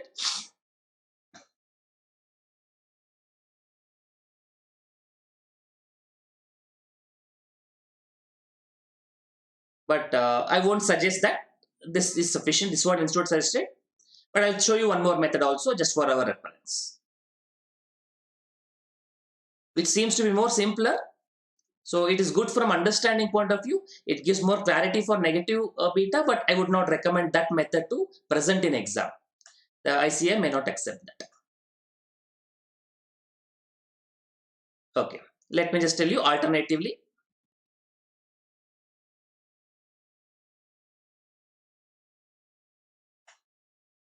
Okay, in X, in security X, how much amount we have? Value of investment is 2,20,000. And its beta is 1.5. Now, if you had only security X in your portfolio, how much amount you would have taken position in futures? 2,20,000 into 1.5. That amount would have taken in futures, index futures. In index future, your position would be only 2,20,000. If security X was there only in your portfolio, 2,20,000 into 1.5, that would be 3,30,000. You would have taken short position. And if A limited was there only in your portfolio, that is you had a minus 2 lakh or 2 lakh and into beta of 2, basically 4 lakh. But you had taken short position in the security. If you're taking short position in the security, what should you take in the portfolio? I mean, what should you take in index future? Whatever you do in the two things should be opposite side. So on security, if I take a short position, on index future, I need to take long position. So opposite movements can be tracked correctly. So 2 lakh into 2, 4 lakh. And because in stock A, I take short position, in index future, I'll be taking long position.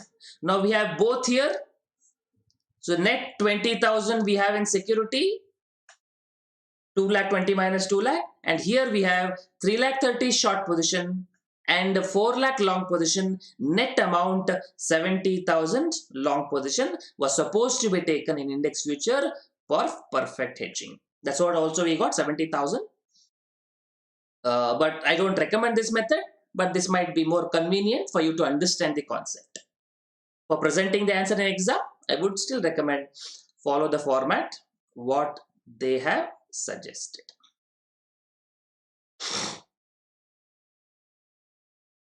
Which is fine also, because if it is 2 security, we can do 1 by 1 like this. Practically, we might have 25 securities. We can't do 25 1 by 1. Portfolio beta is only the correct methods. Okay, let's come back to that. Okay, next day, what and all happened? Shares of X Limited dropped by 2%. Shares of X Limited. 1 by 1 we have to do it here. Okay, X Limited, in A Limited, and index futures.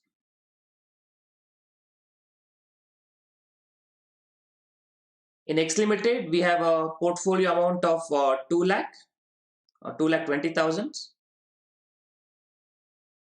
In A Limited, we have a short position of 2 lakh.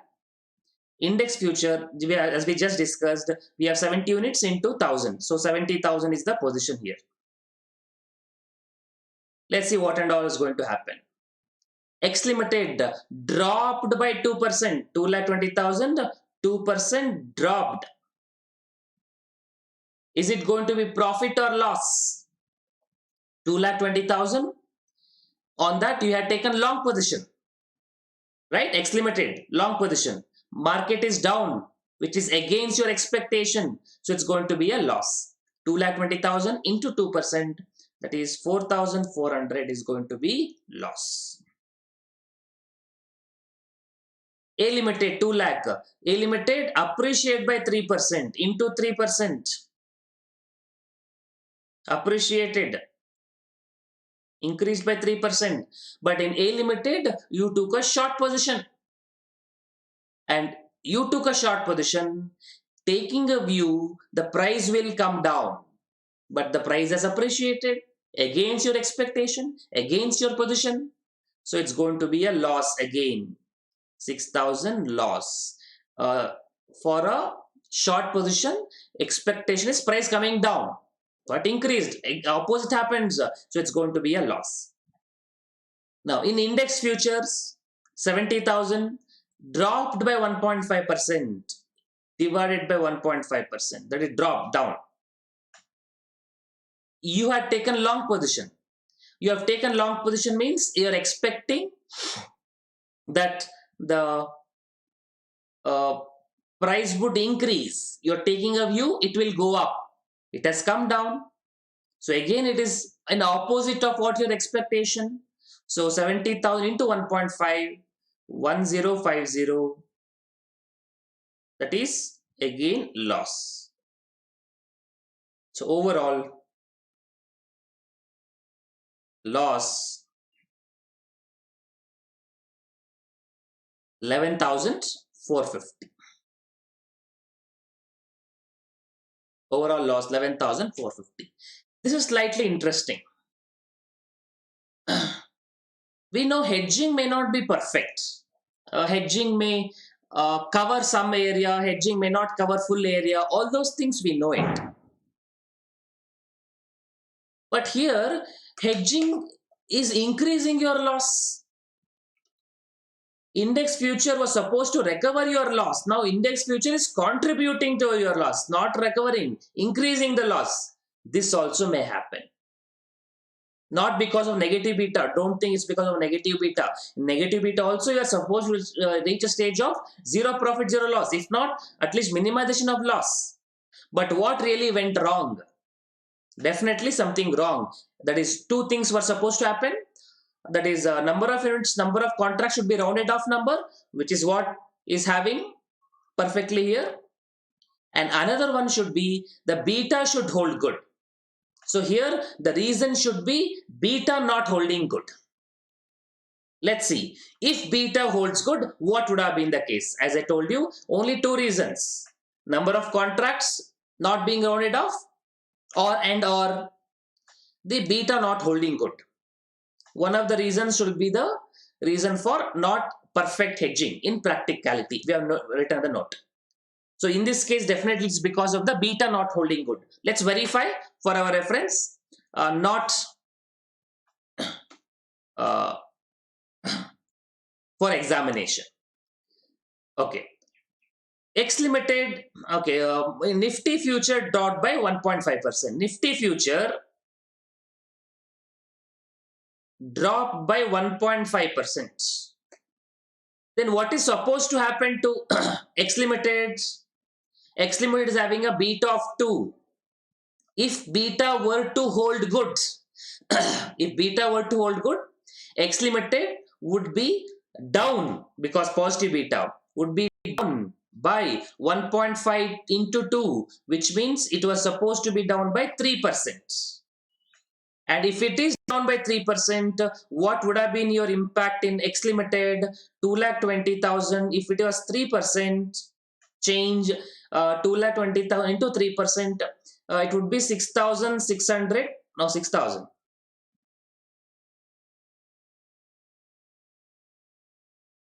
Okay.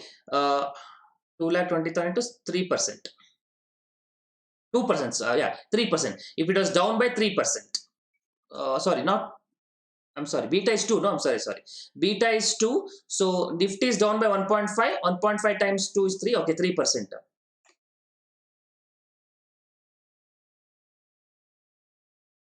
Okay. How much? 2,20,000 into 3%. 6,600. Something like that.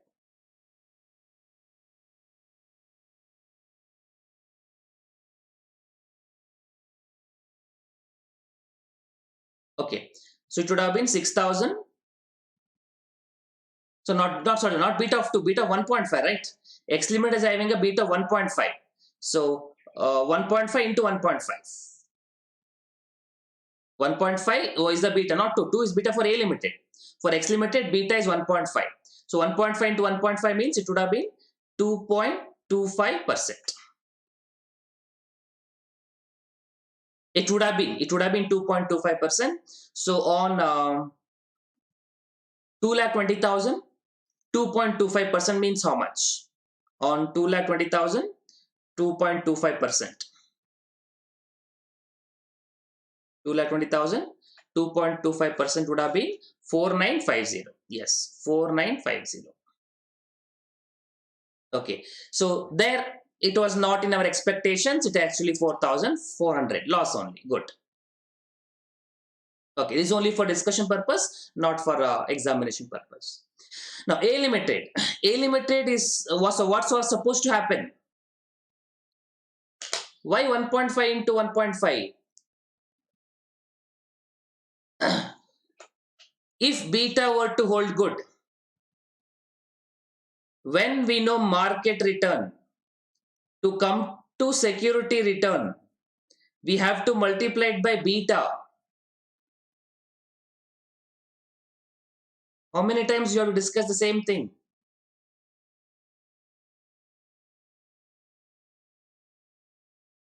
I am doing this little bit extra thing, assuming that you know basic things.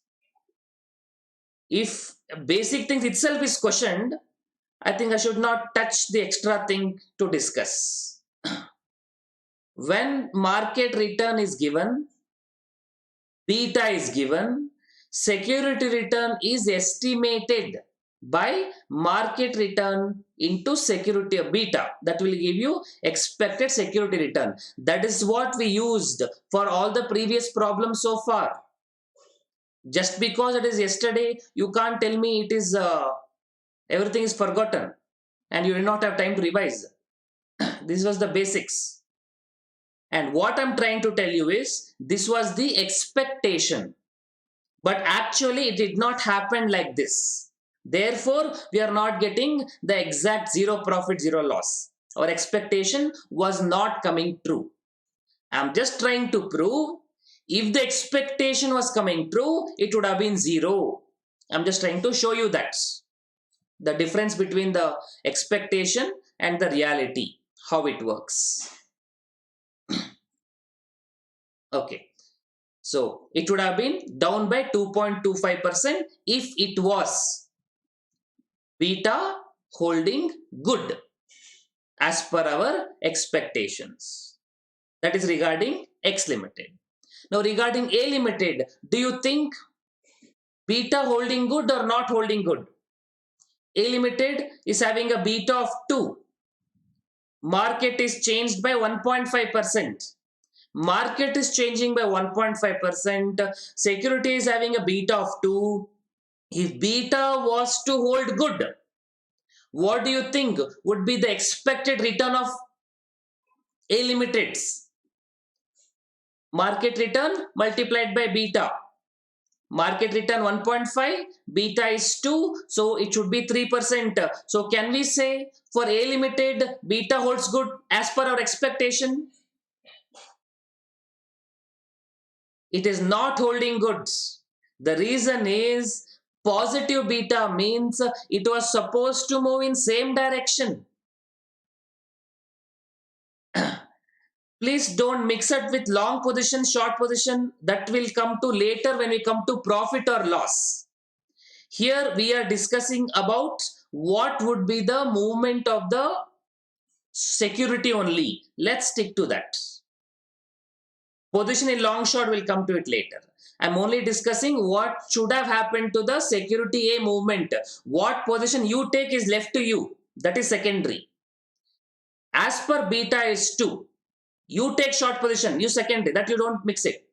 Beta is 2. That means when the market is down by 1.5%, A limited was supposed to be down by 3%.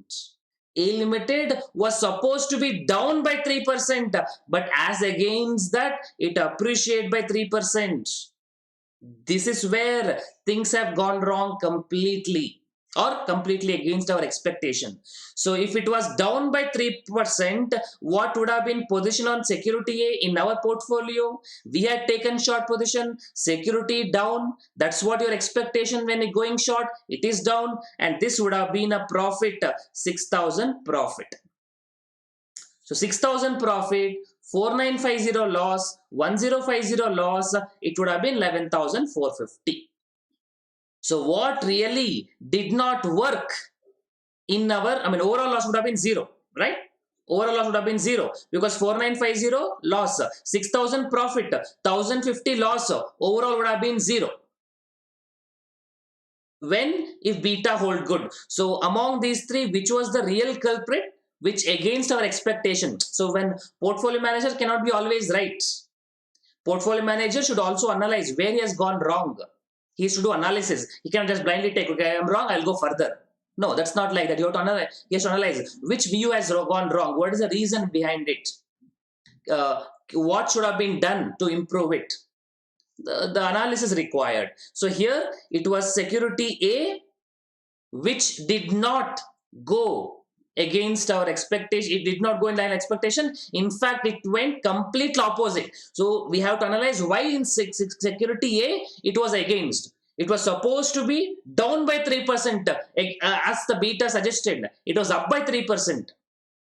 So those investigation will take an analysis why it has happened, what is the reason, any specific news came in, or is there in a off one situation. It can happen because this is one day result. Every day beta need not hold good. It can be in opposite direction also. It is possible because beta is an average of past periods. But anyway, so the point I'm trying to tell you is this: perfect hedging may not be a reality mainly because of the impact of beta not holding good. If nothing is given in the problem, you compute the return by market return into beta for the portfolio return, for the security return. In which case, most probably you will get 0 profit, 0 loss. But when they have given what happens to the market prices, don't use the technique of market rate into beta. Don't use that. That is only when estimated to be applied, only when actual not available. And when actual available, use the actual available. Overall profit or loss, maybe profit, maybe loss, depending on the beta application. You need not verify like this. I just wanted to give you the context.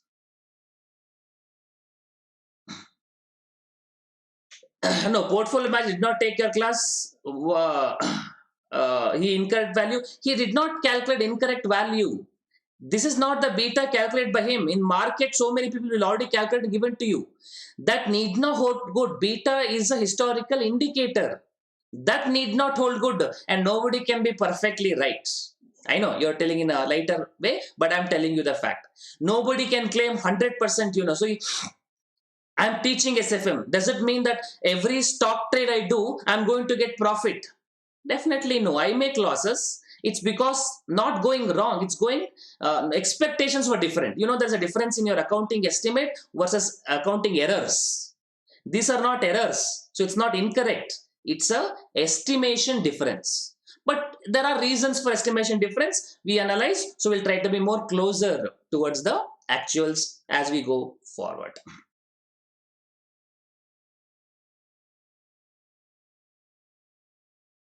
Yes, overall, if beta were to hold good, overall profit would have been zero. If beta were to hold good, that's what I told you. 4950 loss, 6000 profit, index 1050 loss only. Overall would have been zero if beta were to hold good. But in this problem, beta did not hold good. That's why overall loss. But you should not do analysis like this in exam. What you should do in exam? If they're given the actuals, you please apply. Overall profit may be zero, may not be zero, no guarantee. That is the reality. But when the actual movements are not given, we will try to estimate. How estimate? Using the market return into beta, estimated security return, estimated portfolio return. And when you do that approach, overall profit or loss most likely to be zero because it assumes beta holds good. But in the question like this, where actual data points are given, don't assume beta holding good, calculate the actual position, which may be any amount, profit or loss. Things also goes wrong in life also. Whenever beta is negative, we take long position in for both security, future, then. When we take long position in stock, which is mostly the case, and the negative beta, combination of that gives you in future we take long. You can't take negative beta means I take positive. Don't think like that. In general, we will take in portfolio, we always take long position. In general, that you can think for all theoretical purpose, for exam purpose, you can think like that. That is, we take long position in portfolio. That is presumption, assumption, not necessary, but presumption. And the negative beta comes, the resultant in index future, we take a long position.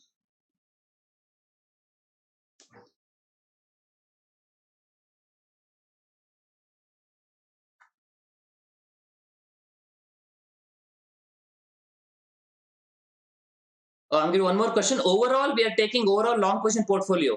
Overall long position portfolio, but beta movement, negative beta. So even though we are having long position in portfolio, because of negative beta, the impact will be opposite direction of what is in the market. Expectation. So we had to go for positive beta. That's why I asked you not to think on those lines that can unnecessarily confuse you. Think on the method simple I told you. Position in the portfolio, position in the index future, resultant portfolio. Position in the index future minus 3.5, target is 0, here you make plus 3.5. That was the simplest approach.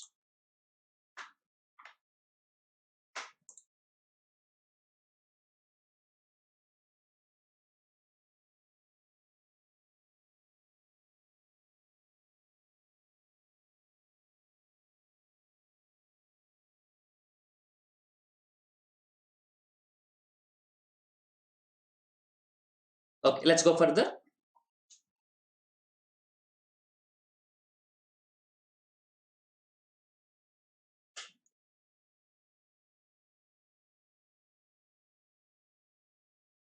Let's do this problem. Data given below relates to an index, BSE 5000, value of portfolio 10 lakh 10,000, risk-free rate 9%, dividend yield on index 6%, beta of portfolio. Assume that a future contract on BSE index future with 4 months maturity is used to hedge the value of portfolio over next 3 months one future contract is for delivery of 50 times the index. Calculate price of the future contract, the gain on short future position if index turns out to be 4,500 in 3 months, the value of portfolio using CAPM.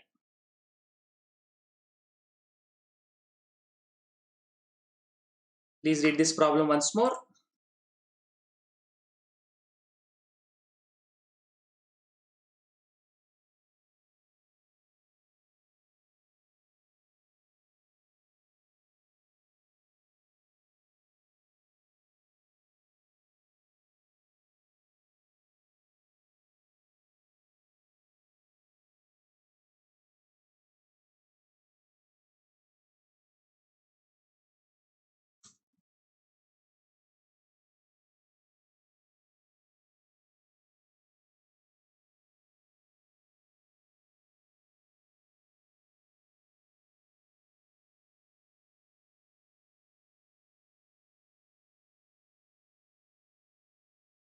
Okay.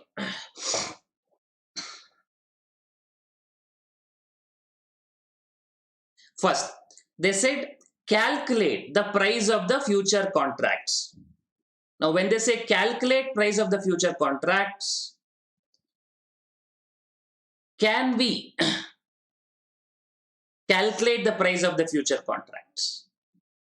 It is not possible because price is always determined by market. But as I always told you, when they say compute price, we will interpret it as a compute fair value.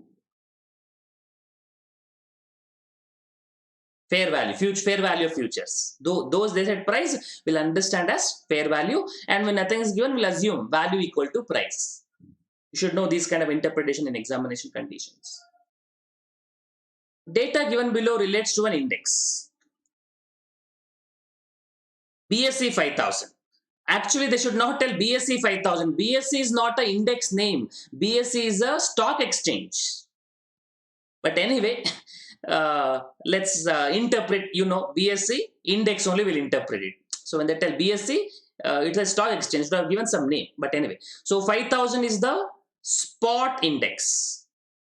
Spot value, spot index value. We need the future value. So you know the formula to apply. Future value is spot plus interest. If you are doing the concept of simple interest, or if it is continuously compounding, we'll multiply it by e to the power of RT. E value not given in the problem. So you don't have to go for e values. Let's go for simple interest only. So first we'll calculate that. One important thing. Okay, for price of the future contract, let's do it together. So price of the future contract, even though they have mentioned the price, let's call it as fair value of futures. ICS question, lot of question mistake. This is not a mistake. This is interpretations. See, that's how you use English in normal life. When you think of something, accurately a word will not come. You think of synonymous, you tell. So everything when we talk about it, we have to understand in the respective context. So I wouldn't call it's a question, I see a mistake. It's our lack of understanding to understand about the situation. You should not think like a machine. You do like this, do like this. That's not Excel formula to apply. When human intelligence involved, you have to understand in different contexts, different meanings. That's where human element is there. If you want to think like a machine, oh, this come, this you do it. This come, this you do it. That software will do. Why you are required in practical life for any problem solving for that matter. So you should train your mind to think in different situation, to interpret reasonably, and you learn like that going forward in life. In life, when we face situations, everything will not be spoon-fed to you. So institute is doing the right thing. I am with them completely. In one problem, they have to ask price of the contract. In one problem, they should ask fair value of the future. Otherwise, how will we learn in practically what is a fair value, what is a price? So the term they use, we have to understand in the different context. That's how we do practically also. Depending on the context, in regular English also, we apply differently. and the rule will not be taught to you. The rule we will know. See, for example, till today, I mean, there are some experiments. Till today, you still need a human for driving. A machine cannot do it. I know there are some experiments happening where there are automated driving things in Dubai and all. It can work. In India it does not work because there are a lot of complexities. There are a lot of things you still need a human. Because there in Dubai and all, everything is set properly, roads are there, people follow rules. Here we have freedom country, we can do wherever we want, so rules are not there, so we have to apply our mind. Things are complex means that's where humans require more thing, and that's why humans intelligence more in India, not other countries. Not because of the education, not because of this, because we learn to live with complexity. We know how to face chaos. Even in this traffic jam, we know how to go forward. We move. People from foreign country cannot be here for a second, they struggle. We are used to it. I mean, complexity is what makes you more stronger and more powerful also. Okay, anyway, let's go further. So price of the future contract, fair value. Let's calculate spot price. Future value, fair value is spot price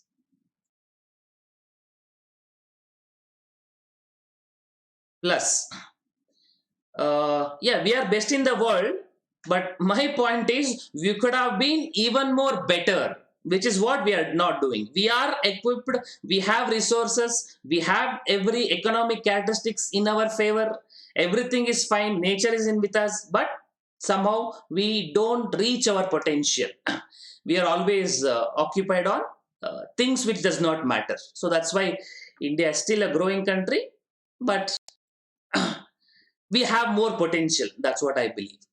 We can be even more great. Okay, so spot price plus interest. Now spot price is given, which is BSE 5000.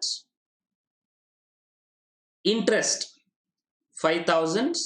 On that we have risk free and we have different yield. Hope you remember the formula. Spot price plus interest minus dividend. And when they give you dividend yield, we can take the interest on net basis. That is, I don't take 9 and 6, I will take 9 minus 6. 9% minus 6%, net amount. Plus interest minus dividend. I take net amount multiplied by, this is given in number of months. Interest, time value of money, for the residual time to maturity, for how many months? Please read this and tell me, for how many months?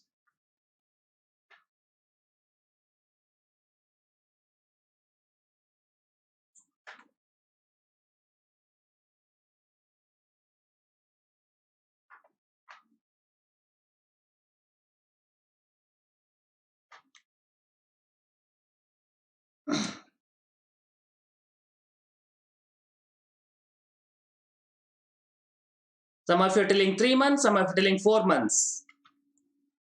4 months or 3 months.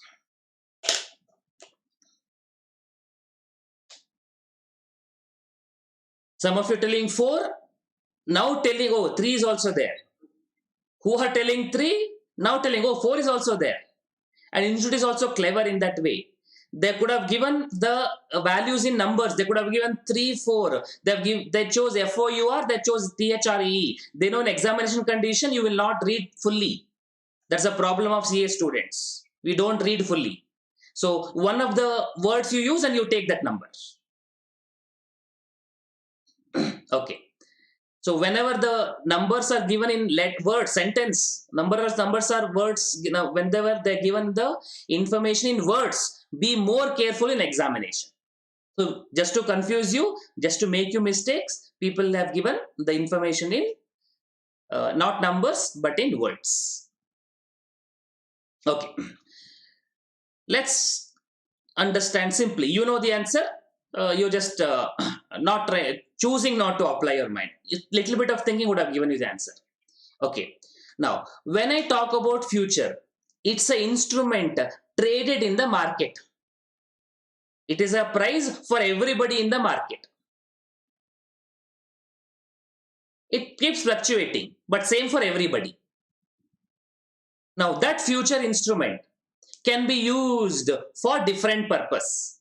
It can be used for speculation, it can be used for arbitrage, it can be used for hedging purpose. That is different choice of a person, and for how long he wants to hedge, that is left to him as well.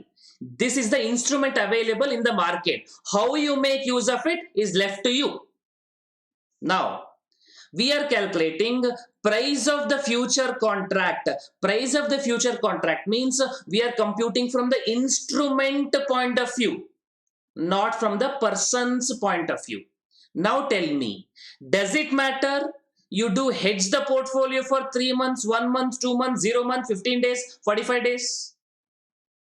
That is your individual choice. The price of the contract, the fair value of the contract is computed from instrument point of view, from market point of view. How you deal with that, that is your individual strategy.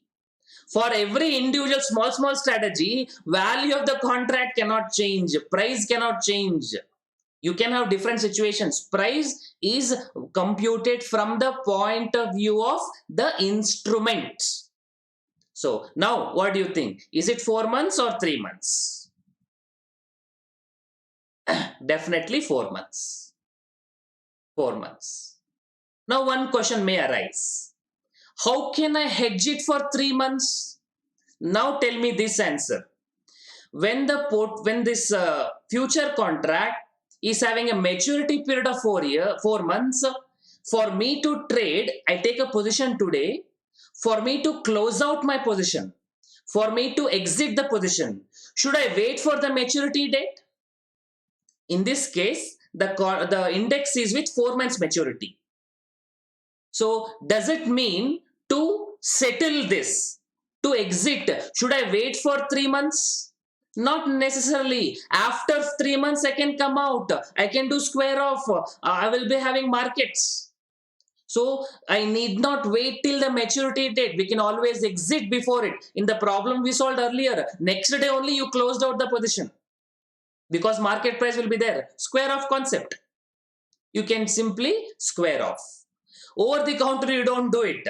Once you enter into market, settlement you can't do over the counter. Once you enter in the market, the settlement also should be in the market. But you can do with the concept of square off. Meaning what?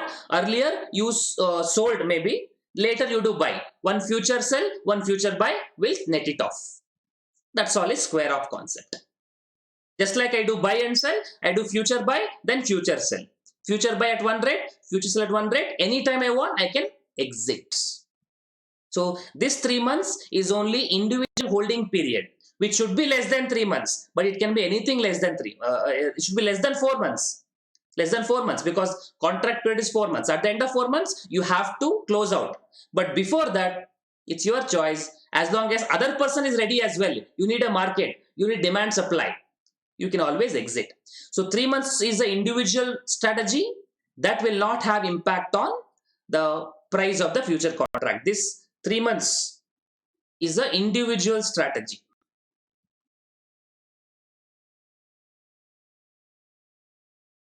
Whereas price of the future contract is from instrument point of view.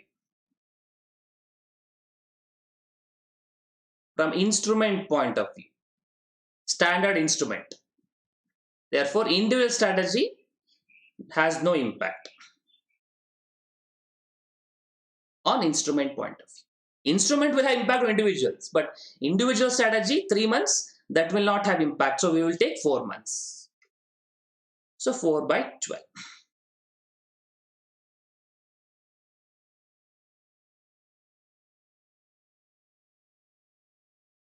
So 5,000 into 0.03 into 4 by 12 plus 5,000. 5,050, right?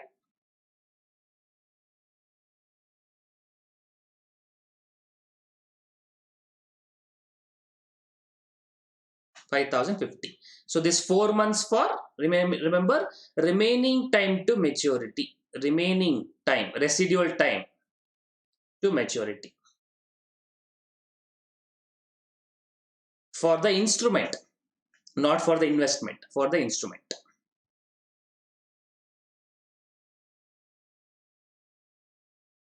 For the instrument, 5050. Price of the future contract.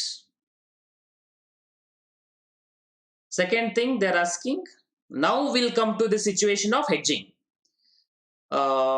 He used it to hedge and position on, okay, gain on short future position. Okay, they're asking gain in short future position. So today, and you are covering hedging for 3 months. So after 3 months,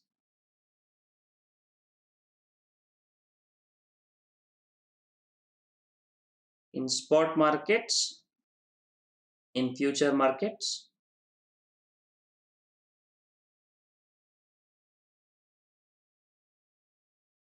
spot market portfolio value directly given 10,10,000, 10,10,000 portfolio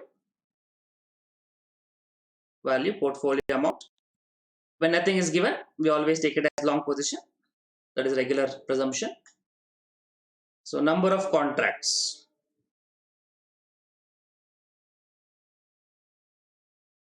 In futures is portfolio amount 10,10,000 multiplied by beta. Beta is 1.5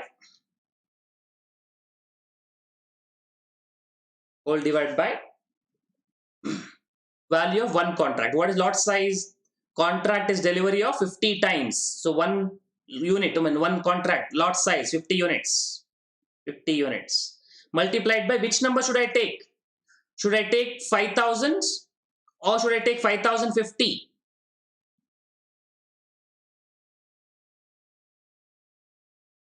We need to take index future price.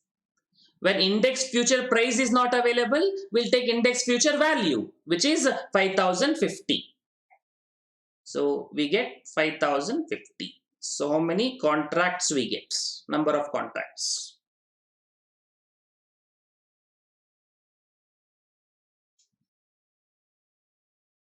Ten lakh 10,000 into 1.5 divided by 50 divided by 5,050. So we get 6 contracts. Okay. Now what is the portfolio position? They're not asking because the requirement is only the short future position. So we need to calculate only what is happening with respect to futures. The portfolio is coming, but they have asked the third part of the question. But second part of the question, only this much.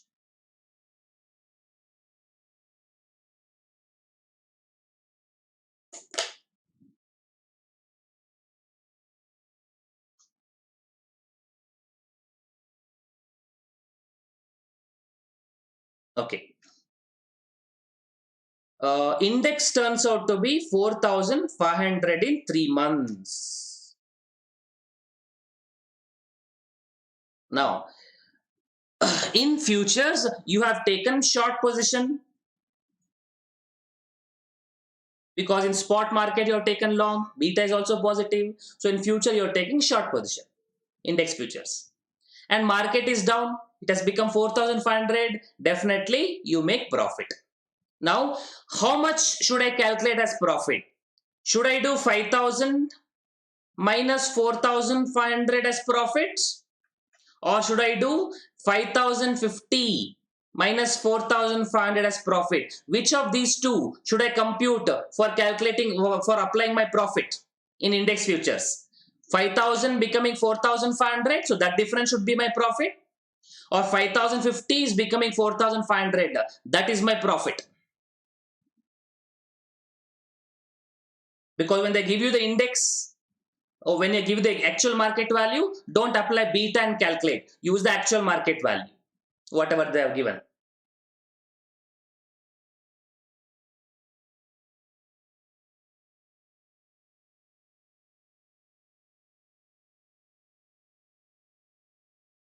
So which one should we take? 5,000 minus 4,500 or 5,050 minus 4,500?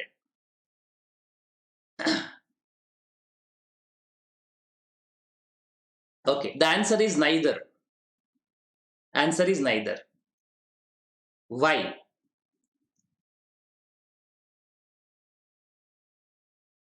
Look at this.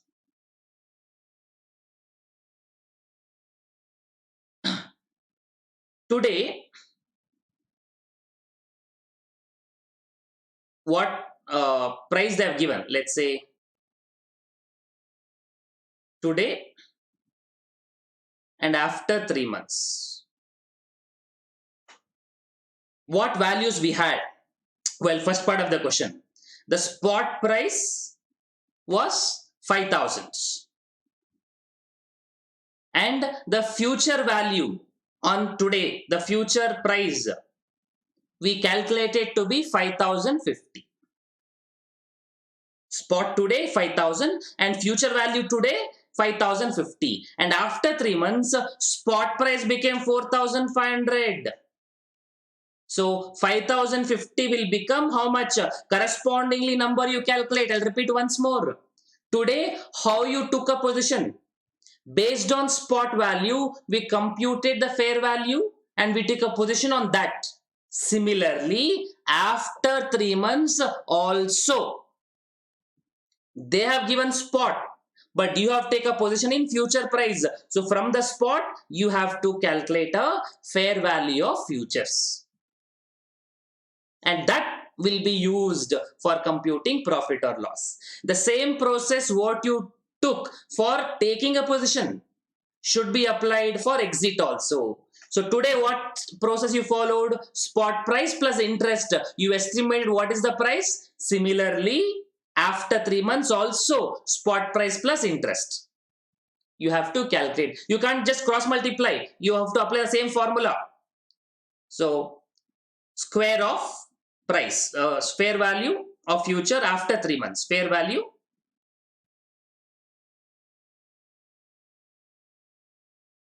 of future after 3 months.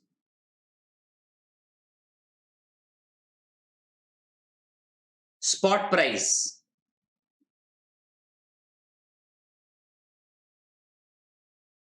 is 4,500 on 4,500. 9% minus 6%.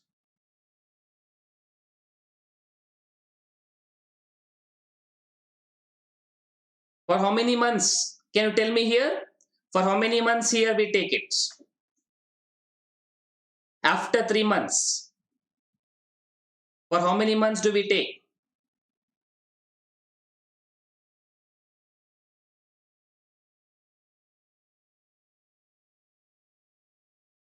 We should take it for 1 month. I don't know how many times I'm telling you. Remaining time. Remaining time. You have to look at remaining time in your life.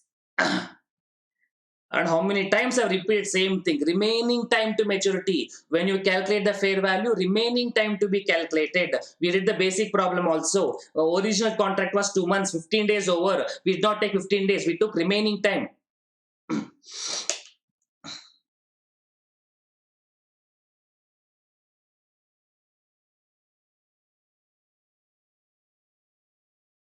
Okay. So remaining time to maturity is for 1 month. Remaining time out of 4 months, 3 months you have completed. Remaining 1 month, for that period people are still buying and selling, and at that price you exit. Fair value. So you get 4,500 into 0.03 into 1 by 12, 11.25. So you get 11.25.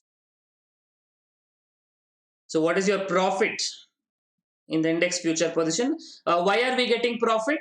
Because in the index future you have taken a short position expecting the price to go down, which has gone down, so you get a profit. So 5,050 is the entry price, minus 45,11125 is the closeout price, exit price, multiplied by number of units, that is 6 contracts of 50 each. 6 contracts of 50 each.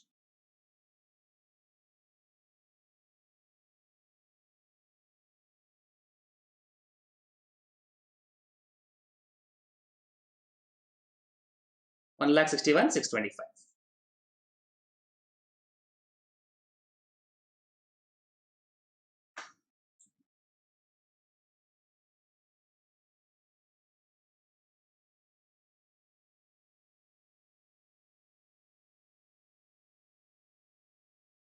They have not asked overall portfolio, overall profit.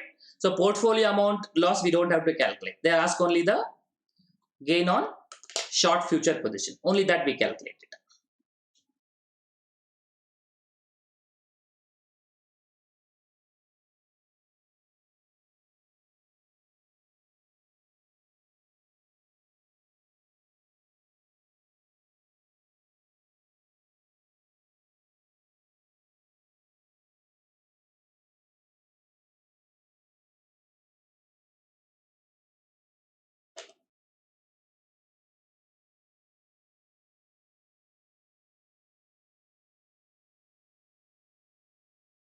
Okay. Let's go to third part of the question.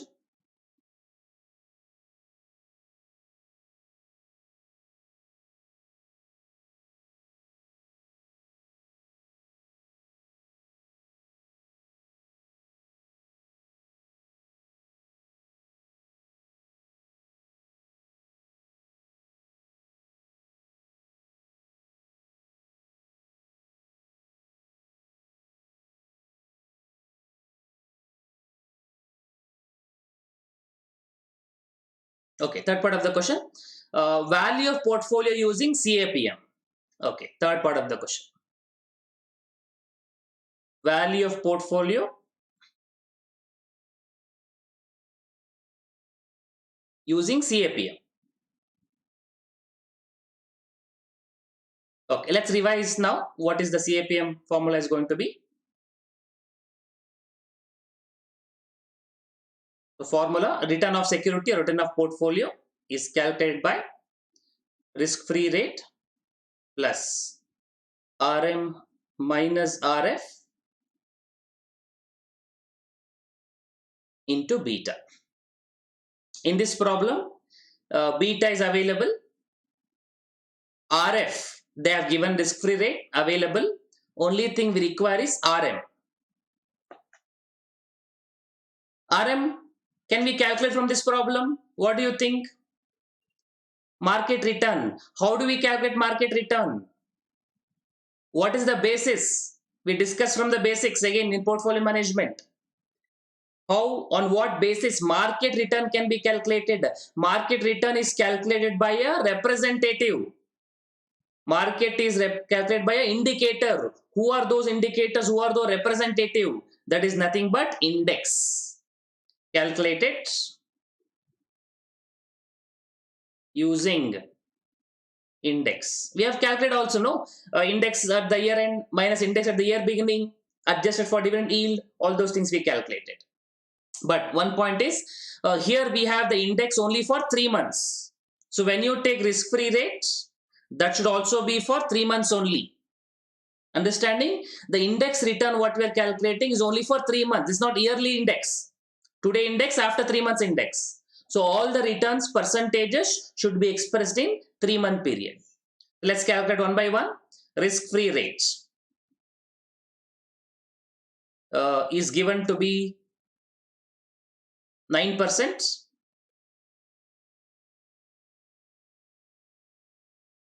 Risk-free rate 9%, but only for 3 months. I think 2.25%. Index price returns. Index, that is RM, let's say, is price returns plus dividend yield.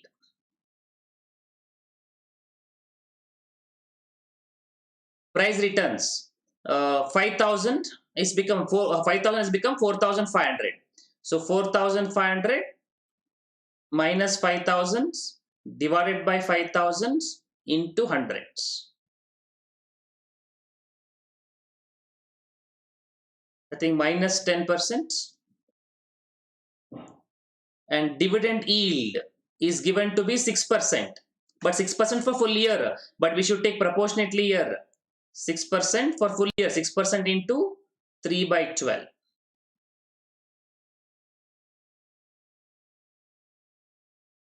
2%. 1.5%. Okay. 1.5. So net market return RM equals minus 8.5 for 3 months, minus 8.5. So portfolio return, you calculate, return of the portfolio will be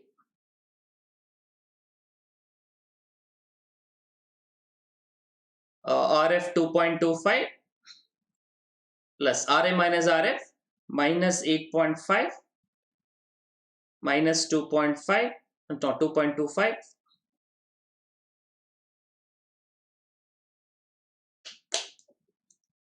Future is for 4 months. Why we calculate value only for 3 months? We are not calculating future. We are third part of the question, not in first part of the question.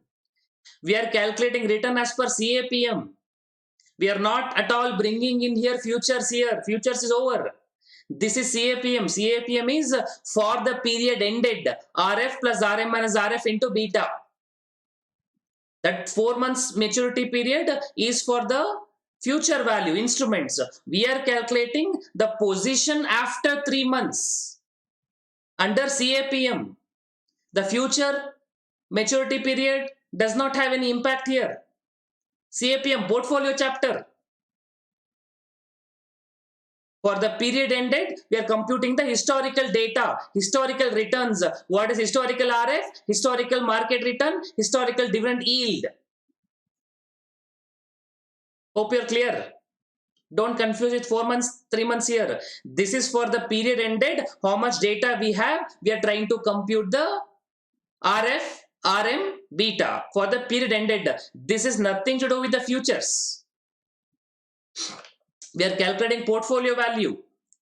We are not calculating futures at all. Neither fair value, not price, nothing. So minus 8.5 minus 2.25 multiplied by beta of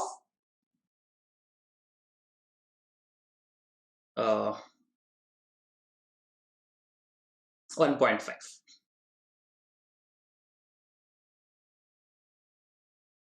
So how much is portfolio return comes to?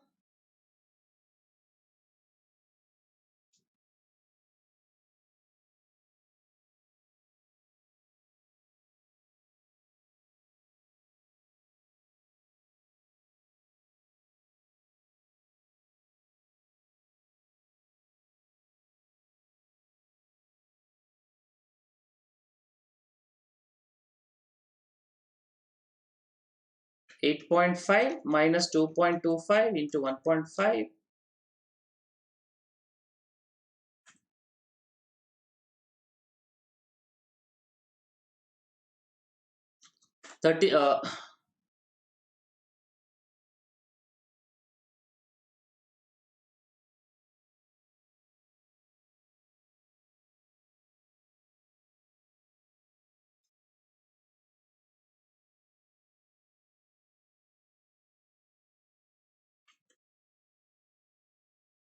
Okay, 13.875%.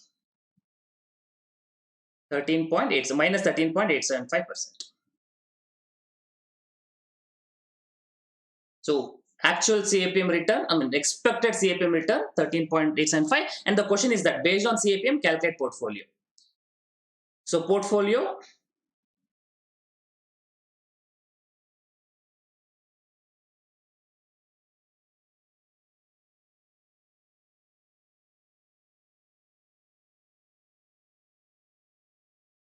amount of investment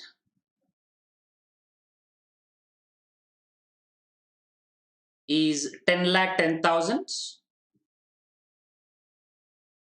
and return for 3 months based on CAPM 10 lakh 10,000 on that 13.875%.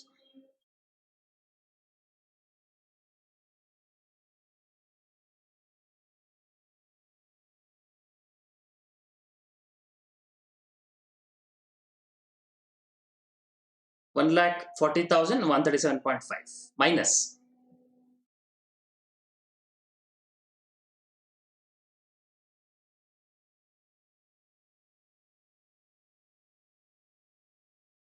So value after 3 months,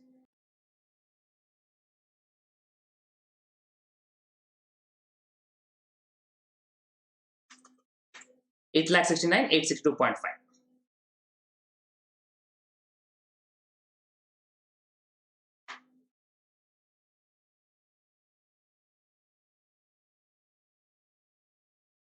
Okay, this is before hedging.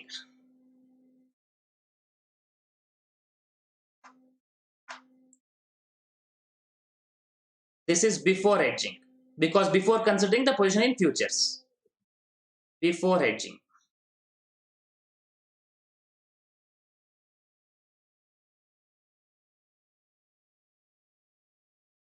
And we have got some gain in index futures plus gain from futures.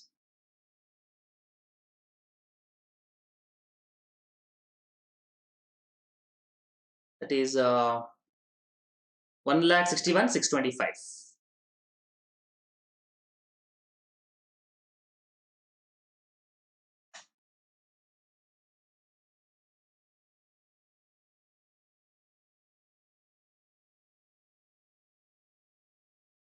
8 lakh 69 862.5 plus 1 lakh 61 625, 10 lakh 31 487.5. 10 lakh 31 487.5. This is value after 3 months after hedging. Value after 3 months after hedging.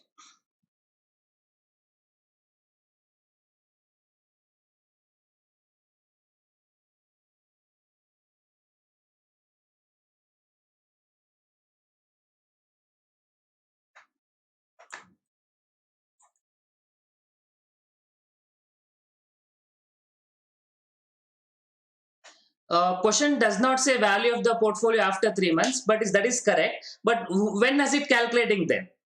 It cannot be after today. Can I say value of portfolio in the question 10 lakh 10,000 and they say compute the value today? It is 10 lakh 10,000 only. It cannot be after 4 months because 4 months is after future expires. Your holding period in the problem, your intention of doing this hedging is for a period of 3 months. So obviously value of portfolio should mean after 3 months only. Apply a little bit of mind. Again, as I keep telling you, you cannot just do whatever physically given. You have to little bit think in the problem. The objective of the person is to hedge for a period of 3 months. The instrument what we talk about had a maturity of 4 months. So for that instrument price calculation, we applied 4 months.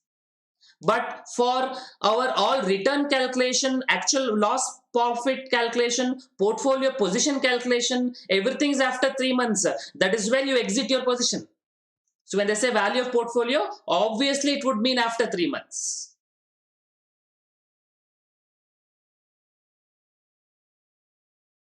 And if not 3 months, what else you take? Is it 4 months? That is instrument maturity period. You would have exited after 3 months only. Your portfolio would not be there. And is it today? Today value of portfolio 10 lakh 10,000. Why will they ask compute using CAPM?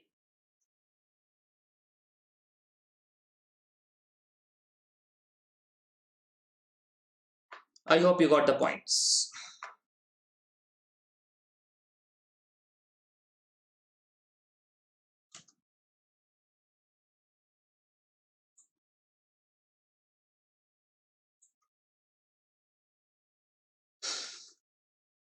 Okay.